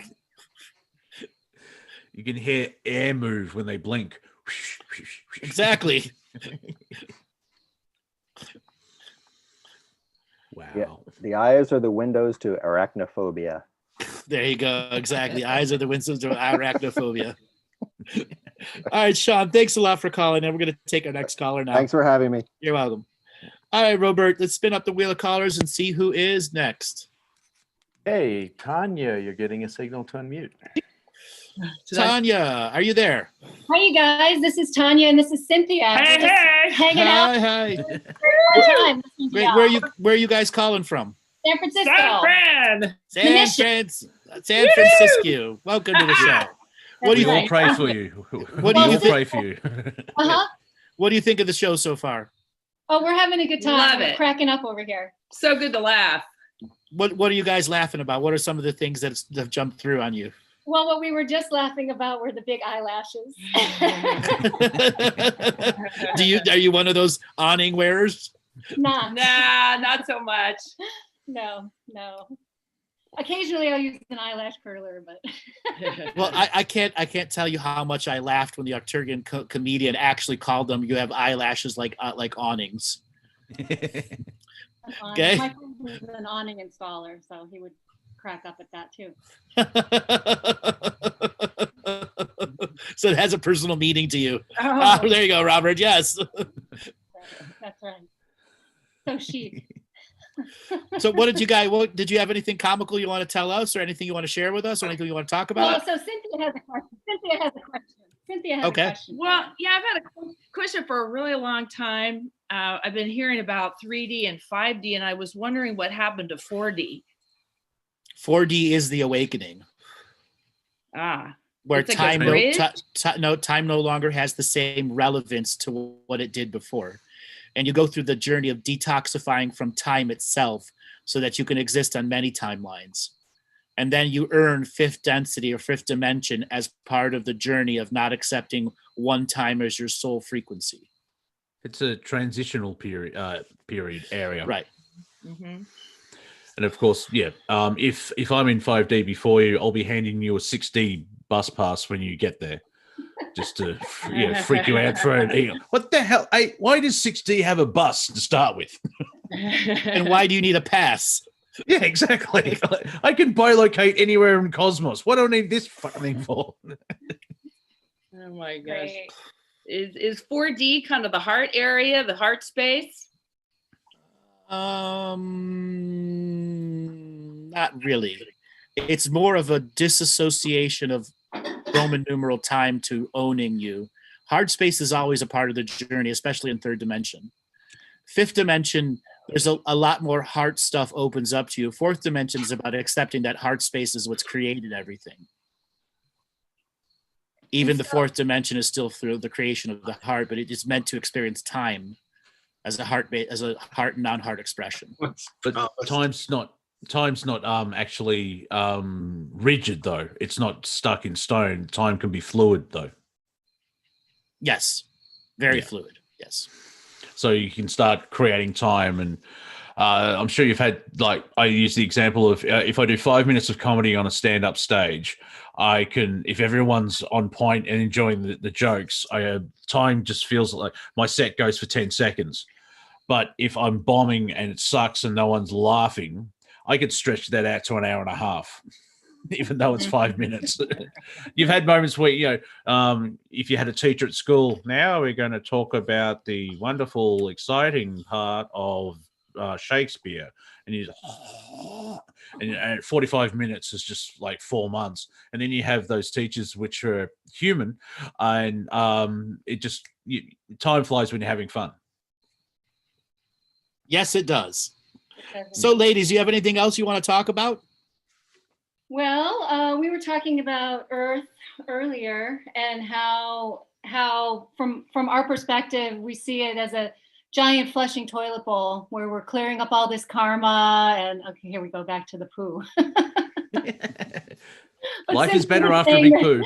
Cynthia was saying that this week was like a diarrhea explosion. Yeah, last week everyone seemed like they were having diarrhea explosions all over the place. Freaking out. And It's going to get a lot worse the closer it gets to the election. Yeah, it Yeah. seemed, just even driving over the Bay Oh. Bridge this morning and just kind of watching kind of behavior, I thought, it's good time to kind of stay under the radar for a little bit. Mhm. Well, the amount of people who are going to having their personal meltdowns between now and the election is going to be very similar to those who had their meltdowns just before 2012. Okay. Mhm. If Yeah. you remember being back in 2012, the amount of people who were like full on meltdown before 2012. Mm-hmm. Okay. And the same thing's going to lead up to the election. And then there's going to be one side is going to lose. Okay. Mm-hmm. And guess what? That means a lot for my industry. Right? I was going to say, when that side loses, will they accept it? Yeah. Who knows? More than likely not. Exactly. So, ladies, how long have you been listening to our comedy show for? How long have you been doing the comedy show? Since May? Yeah. About pretty 6 much- months. Pretty much. Yeah, about since 6 then. I think maybe we caught the first Yeah. or second one Uh-huh. together. So, has there been any of the shows that have made you fall out of your chair or spit out a drink? Yeah. I can't remember anything specific. Yeah. It's just really, Looked great. really to listen, to listen to, some of these bits of, just humor plus the wisdom. It's really fun. It's really fun. Thank you. Thank you. Monty and I try put ourselves out each and every other week that we come out here to really help people just to enjoy the information for what it is and to have a comedic twist to it.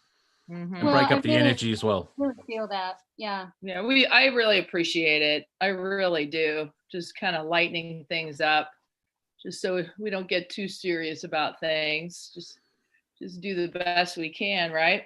That's right. Well, yeah, and breaking up the energy, you feel lighter, and because it's Friday for most of the audience, you've got the weekend of hey, and then Monday kicks in. It's like We're just about ready for our disco happy hour.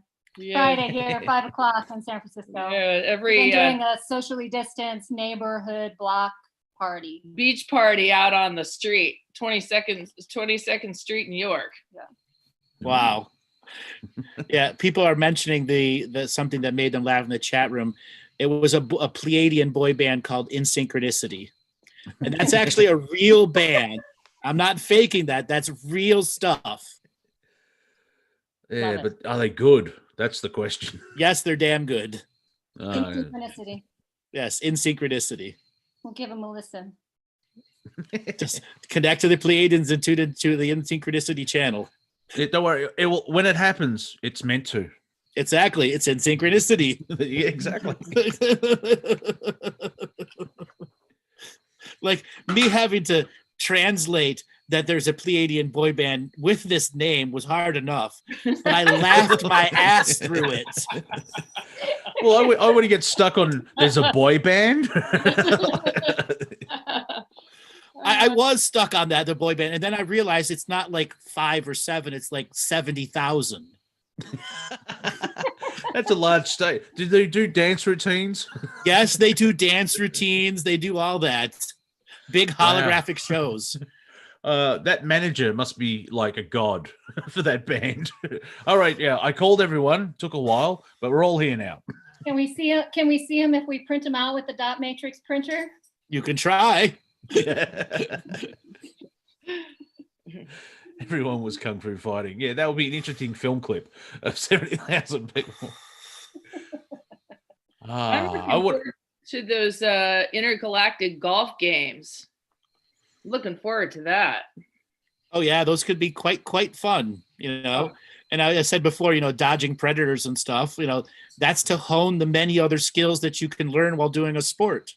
And it just sounds so fun. Maybe we'll all be on the same one of the same games up there. Well, I have always said, as soon as the awakening comes, I'm going to get my galactic cruise ship and go on tours all over the universe, and you're all invited. Yeah, I'll be your caddy. I'll just drink something in the buggy and go. I wouldn't do that. See, told you. We'll go to 20 new worlds of every month. Sounds fun to me. Exactly. And you could take 5,000 years off and come back and it's like you never left. Stop by at the restaurant at the end of the galaxy. That's right.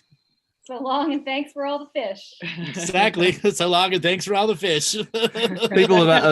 People have been asking that over the last couple of weeks. Has anyone checked on the dolphins? Because the world's getting a bit crazy.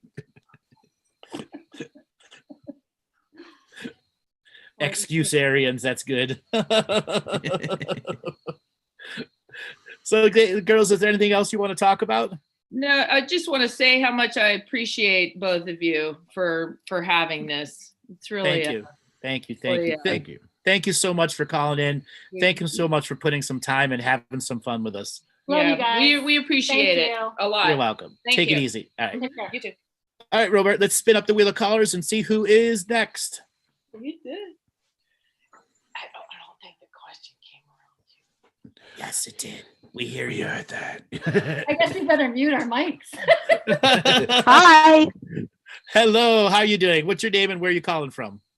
I'm under pseudonym Eve. Wow, I can't believe I'm on air, and I'm from Alaska. Welcome to the show, Eve. How are you doing today? Good, thanks. What do you think of the show so far? Wow, I'm loving it. I have so many questions, and I forgot all of them. So, have we made you laugh tonight? Oh yeah, tons. Well, anything you remember?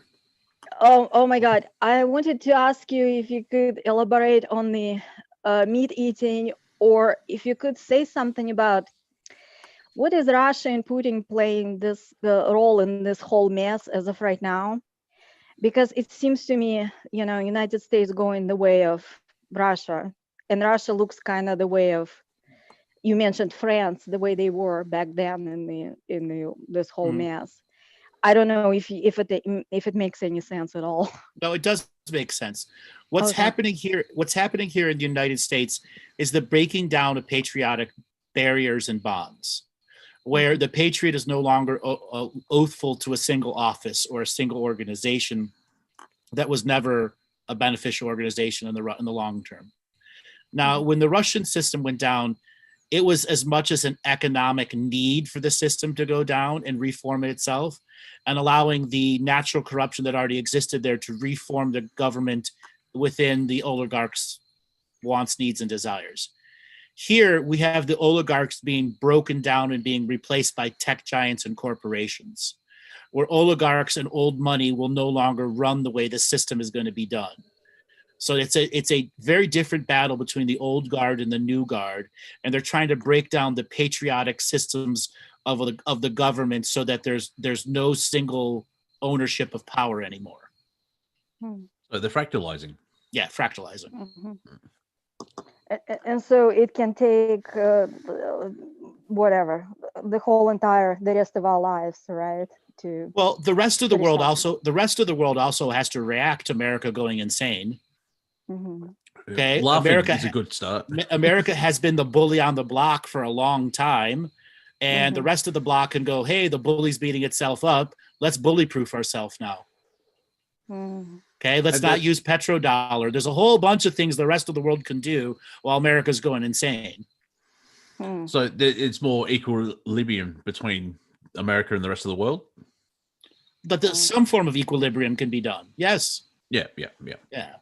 Which is kind of good because you don't want one country sort of leading the way. You want the whole planet to lead the way type deal. Right. And you have to realize it's the G8 or the G20 really that determines just about everything that goes on in the global narrative. And just because America is going crazy and the 19 members that are left of the G20 aren't doing anything to make themselves America insane proof. Okay? Because they're so intertwined with all the other systems. But there will be a journey of insane proofing countries, and it'll determine if, what's going to go on in the American election. Because many of the rest of the countries are going to follow whatever happens in the United States. They're going to mimic what's going on in their governments, no matter who wins. Okay. Well, do you care to predict something? who wins, who loses, what's going on. I've given many predictions. Yeah, what's today's prediction? Because Today, tomorrow. Okay. So I have said in the past that Trump wins until really Biden does something to truly attack the narcissist. That hasn't happened. So it still puts it on for a Trump win in the popular vote, but not in the electoral college. Oh my. Which is the greatest disaster that could happen. He wins the electoral college, but loses the popular vote, or the other way around. Wins the popular vote, but loses the electoral. Mm-hmm. Okay. How will the fly go? Because Alan, you fly for president, but people may vote for the fly right in fly. Yes, right in the fly, exactly. Hence his fly. Okay. And if it gets 10 million votes and it swings the election, fuck yeah. Hey, we're going to go find that fly and see which one it preferences. Right. Obama would kill him. Yeah. As part of my prediction, they're already trying to tell us it's going to go to court. And I think at least 2 states will have a tie scenario where they cannot determine who is a winner because of the way their super delegates were split up. And then it'll go to a state court, and then Trump will try to force it to go to a federal court. But state voting laws cannot be superseded by federal voting laws. So you won't have a re-election where it has to. You have an election, and then the courts the courts will then tell Congress to decide. Congress is the final vote if there's any form of tie or misrepresentation of voting. Remember the last State of the Union address? All the Democrats wore white. I'm like, oh, bit of history there, people. White's not your best color. You formed the KKK. Hello. So there will be at least 2 states that their delegates. This is my prediction part. 2 states where their delegates won't be applied, and neither one will have the 270 votes to need to be elected. Mm-hmm. Now that will means the 25th Amendment takes over. And the association of power. And it's one of the reasons Trump is running the campaign the way he is right now. The writing's on the wall that he won't win the electoral vote. Mm-hmm. Okay. Wow. Yeah. And also, Sean, and anything else could happen possibly. Yeah. Come back next week where there'll be another prediction because everything can change in 24 hours. Well, actually, though, this is I've said this pretty consistently over the last many weeks.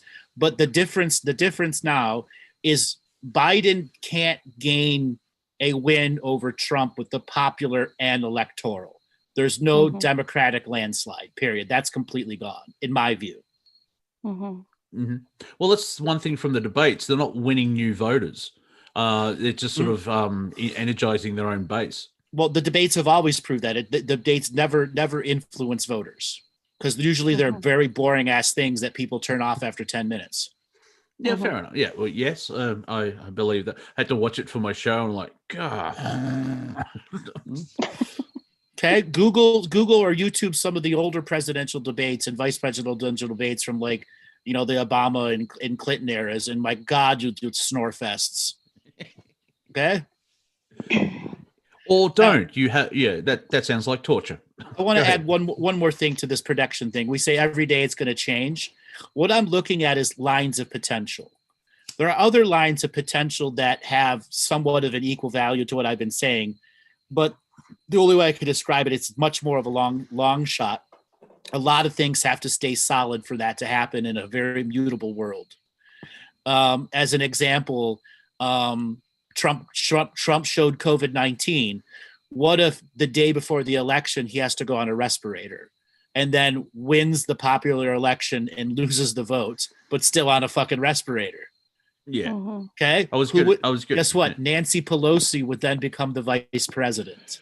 Right. Okay. I do have a question for you, Andrew.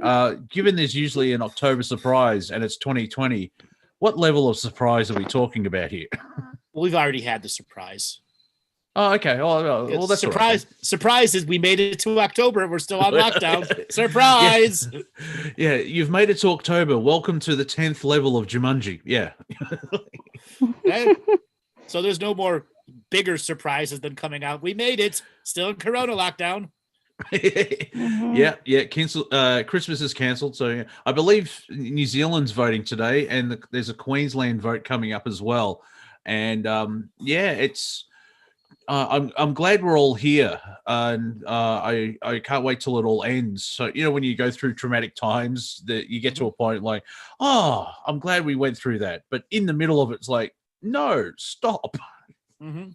So I'll make another somewhat comical presentation here. Both left and right have highly polarized their positions. Mm-hmm. So no matter who wins, wins, neutral breaking, there's going to be massive meltdowns in left and right wing media because they all know their jobs are on the line. Whoever loses, a lot of people are out of work. A lot of people are out of work pretty fast. That's what I'm sensing as well. Is like I've sort of described it, and I'm sure you'll say no, but it seems to be like the New World Order's doing its last push, and it's if Trump gets in, we hopefully will see a bit of a cleanup. But it doesn't mean Team Dark's lost because I'm sure they've planned for all this type of stuff. So there will be a major shift after the election, however it ends up. I'm not poo-pooing what you're saying. It doesn't matter who wins. Either way, the cabal has been kicked in the cabals.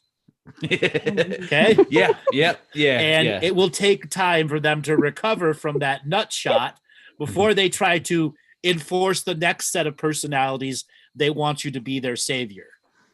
It's like the Prime Creator, instead of doing got your nose, it's got your testicle. Wham! Exactly. Wham! Take that, bitch. Exactly. How fast are you going to recover on that one? Oh, you're going to go on a debate stage right after that? Oh, I've got to sit down. Oh, do you have an ice pack? Oh. Exactly. So, yeah, fun times. We just have to get through it. Mind you, the whole thing about time, here it's the 10th of October, and 3 weeks, just over 3 weeks till the election, where it's going to go really quick, but each day is going to drag out. And that's the interesting thing that most people have experiencing, that time seems to be running on two different levels, where the days are long and the months are short. I don't know. It's kind of different for me, though. The months are long, but the days are short. It's more like it for me. Yeah, but we're all individuals. Yes. All right. I'm gonna say this next little prediction thing, and this is just me in a total funny, comical sense, yet using a bit of the Akashic records for truth. All right. So our election laws have been grossly violated this entire political season. They're both sides are pretending like none of the election laws even exist. Okay, like none of them that even exist. And if we come down to having more than 2 states where their electoral college votes are up in the air because of voting improprieties, voting this, voting that, voting this, voting that, there can be a very high chance of whistleblowers in the voting system that could take down the entire deep state. Ooh, the entire nice. Deep state, yes. Mm-hmm. And then there'll be a lot of people that are going to be Epsteined very fast. Well, wow. Yeah, that's sort of the level that I was sort of trying to explain, where the corruption's been exposed in this sort of arena, and the kind of, it feels like there needs to be a resolution just to move forward. Doesn't mean corruption's taken off the planet, but this play of corruption in the deep state, if I can use that label, it's run its course, and a lot of people want something new. Right. Especially when you have, people like the main big 5 banks telling you who's going to be president. Like Goldman Sachs came out last week with their investors report saying Biden and the Democrats were going to win by a landslide, and you need to adjust your portfolio for this before the election. Now, is that a form of projection where it's like they're using their AIs? They're using their AIs and everything to get investors, because it doesn't matter who's in power; the banks still make money. Yeah. That's what it means. Mm-hmm. It seems like a lot of people like, that's one thing about the debates, where the polarization is both candidates are living in their own dream bubble. it's strangely enough that the Democratic ones, you can just like actually look at information and their bubble just completely crumbles because they're lying through their teeth, basically. So somebody was asking any predictions for Europe. Yes, the country of Denmark is hiding some massive, massive scandals that will affect the whole EU. And it's a matter of there's going to be a European version of WikiLeaks formed just for what's going on in Denmark. I've got one question. Is Lego okay? Lego is fine. Yes. Okay, good. Yeah, all right. Because you need some stability in this crazy world, and you want Lego to be there. Right. And the story has been suppressed over the last 6 months of some of the internal government memos relating to European Union dollars, shortings, manipulations of currency, and it'll be one of the things that tries to force Britain back into the EU and make sure that the pound is fully integrated into the EU. Oh, okay. Now, is the Danish royal family involved at all? Because one of the princes married a Tasmanian, so there's that Australian connection. So the entire European royalty is in on a very unique economic conspiracy where they have founding shares in all the major tech companies all over the world. So they're old money. Yeah. And European old money is going to be challenged with the European new way. So yeah. You like Europe's had a hard time with illegal immigrants and refugees and right. The yellow vest protests are still going on. That's coming up to its second anniversary. Yeah, and the media completely ignores it. Right, something like that. And I was saying Denmark, and then there's going to be some major scandals in British banks, almost on par with what happened to the Icelandic banks. Ooh. Now, it'll be interesting to see what happens after, because Iceland kicked them all out and fired everybody. Right, and then their president was one of them. They actually just fired everyone. The people just fired. You kicked the banks out and fired all the government, and then they had a lottery. Mind you, there are only 300,000 people, and they live in Iceland. But Iceland was sort of a model of like, see, you can tell these people to stick it. Right. Now, there are some other European scandals and that can come out that are similar to what happened in Detroit, the poisoning of the water. And again, those stories have been held in suspension for a long time also. So it all is going to be about if the mass manipulation of currency stories come out, a lot of these other stories are going to come out, and it's going to really piss off a lot of Europeans. Yeah, which makes sense. If you had the story about the money, that's sort of what we're seeing with the New World Order group. Their financial currency backing and all their money flow, that's the word I'm looking for, right, is being cut off. And if you can't pay people off, they'll start trying to find, you know what I mean? If money controls the world and there's no money, guess what happens? You don't have control. Right. And somebody is saying Deutsche Bank is going to fall. No, Deutsche Bank will not fall. Its subsidiaries will fall, and its corrupt money laundering shells will fall. Deutsche Bank will survive just like one of the big American banks were bailed out. Its name has to survive. That's all that it has to survive. In name it'll survive. But there are other banks like some of the recent scandals that's come out from the Vatican Bank, which is full on price manipulation. You know, some very serious stuff are going to come out from European banks, and it's a matter of can the media stamp out the story in time? Because remember, America's going to be going even more insane at the same time. Okay. So that's the first week of January. What about the second week? No. That's the first week of That's the first week of November and December. The first week from November to December. In those first 4 weeks. Okay? That just amplifies the joke. Where it's like, okay, yeah, all this, instead of taking 3 years, this is going to happen in 3 days type deal. Right, and then it's a matter, does the story stick? Okay. Yeah. to get people get pissed off enough about it. Yeah, and so this is a challenge for the media, isn't it? Yes, it's a media challenge. Yes. Yeah, because they actually have to. They'll report it because it's a big story, but then the higher ups will say, "No, stop it." But by then, the genie's out of the bottle, and the public will know, and all that type of stuff. So also, European news. 35% of all European news broadcasts are about what's going on in America. Yeah. Okay. And there's only so much things that Europeans want to hear about Americans. Okay? Yeah, because the American election is being used as a distraction with the rest of the world. That's right. Now, we've had a major political shift in Japan where the a.w.a in Japan has relinquished power.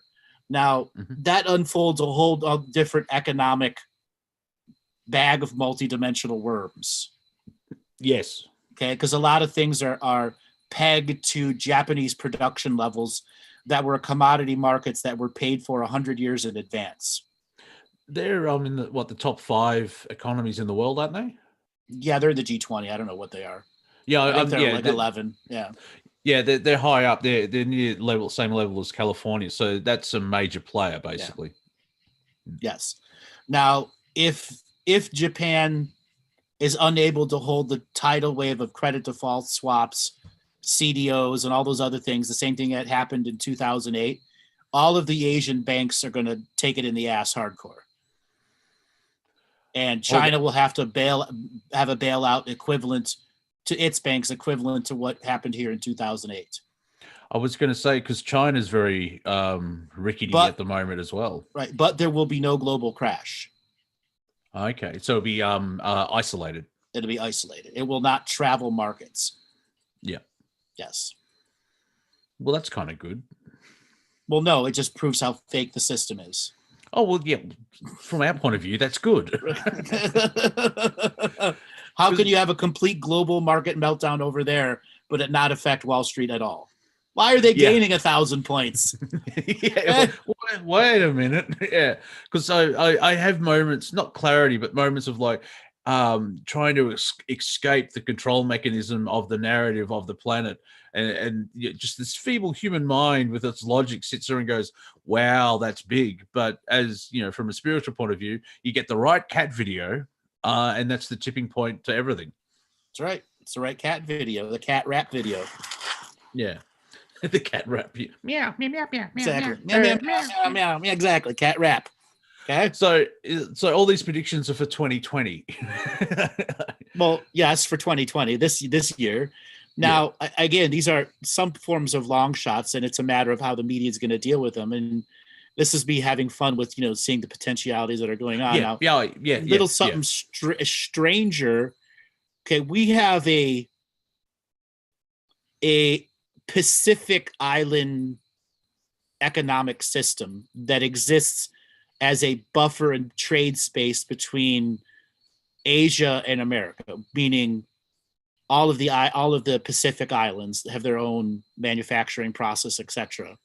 Yeah. Now, they're the ones that are major ship holders, ship travelers, etc., etc. And many of the ocean-going vessels are going to have major upcoming issues.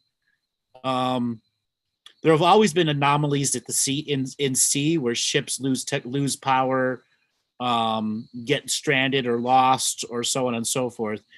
And over the last several years, there's been a massive uptick in lost ships, which is why they promoted pirating as something really bad for many, many years. And the amount of ships that are going to go lost is going to be increasing while they're trying to decrease ship production. So you're basically saying don't order offline for a while? Because I want my stuff. Shortages, lots of shortages. Yeah. Like the other day, my iPhone died, and I went to go find and replace an iPhone, and where I'm living, I could not find a single iPhone to go and physically buy by hand. Well, yeah, the supply chain has decreased because of COVID as well. Correct.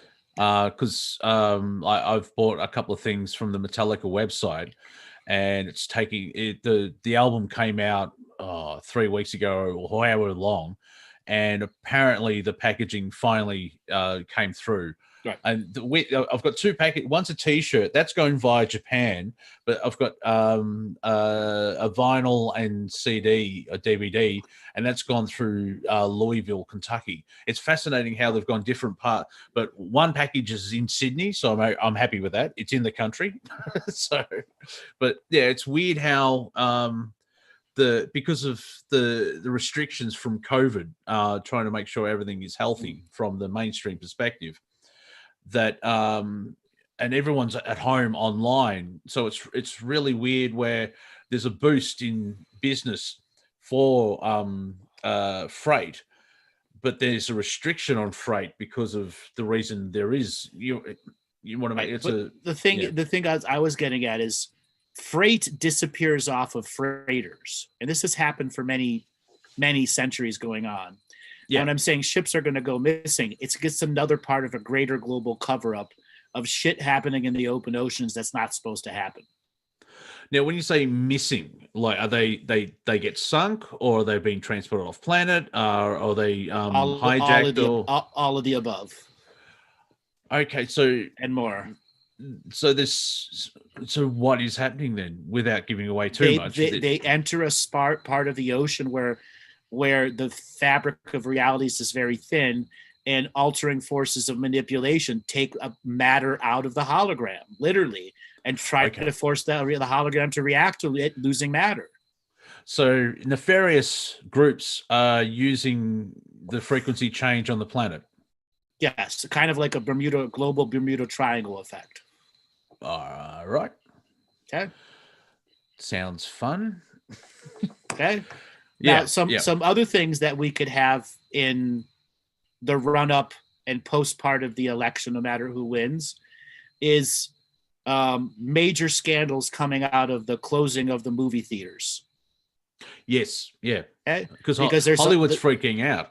Sorry, right, because it all comes down to contracts, lawyers, like law firms in Los Angeles now are getting booked up for the next 5 years for the amount of lawsuits, contract lawsuits that are going to be coming out of Hollywood. Yeah. One sort of good thing out of that is with lockdown has just proven that all these actors aren't essential, and they're freaking out. Yep. Because they're not getting that energy exchange of premieres and going on Ellen and everything else like that. They're stuck at home doing really strange voting ads. Have you seen that voting ad? Yes, I have. It's strange as fuck. Yes. Yeah, I know. It's like, go out and vote for Biden. And, like, I'm naked and like, no, this is why actors should not be filmed by smartphones. They're not built for it. Exactly. Yes. All right, Monty, we've come to the end of the show. Why don't you give people a way to get a hold of you? On YouTube, it's Wafer Thin Entertainment, and this show will be repeated in a week. Also on Facebook as Monty Dean, on Instagram, monty.dean, as well as Twitter, which is @RealMontyDean. And you all know who I am. You can go to my website, andrewbartzis.com. Check it out. We will be back this coming Tuesday for another adventure into consciousness and reality. All right, everyone. Have a great night, and take us away, Robert.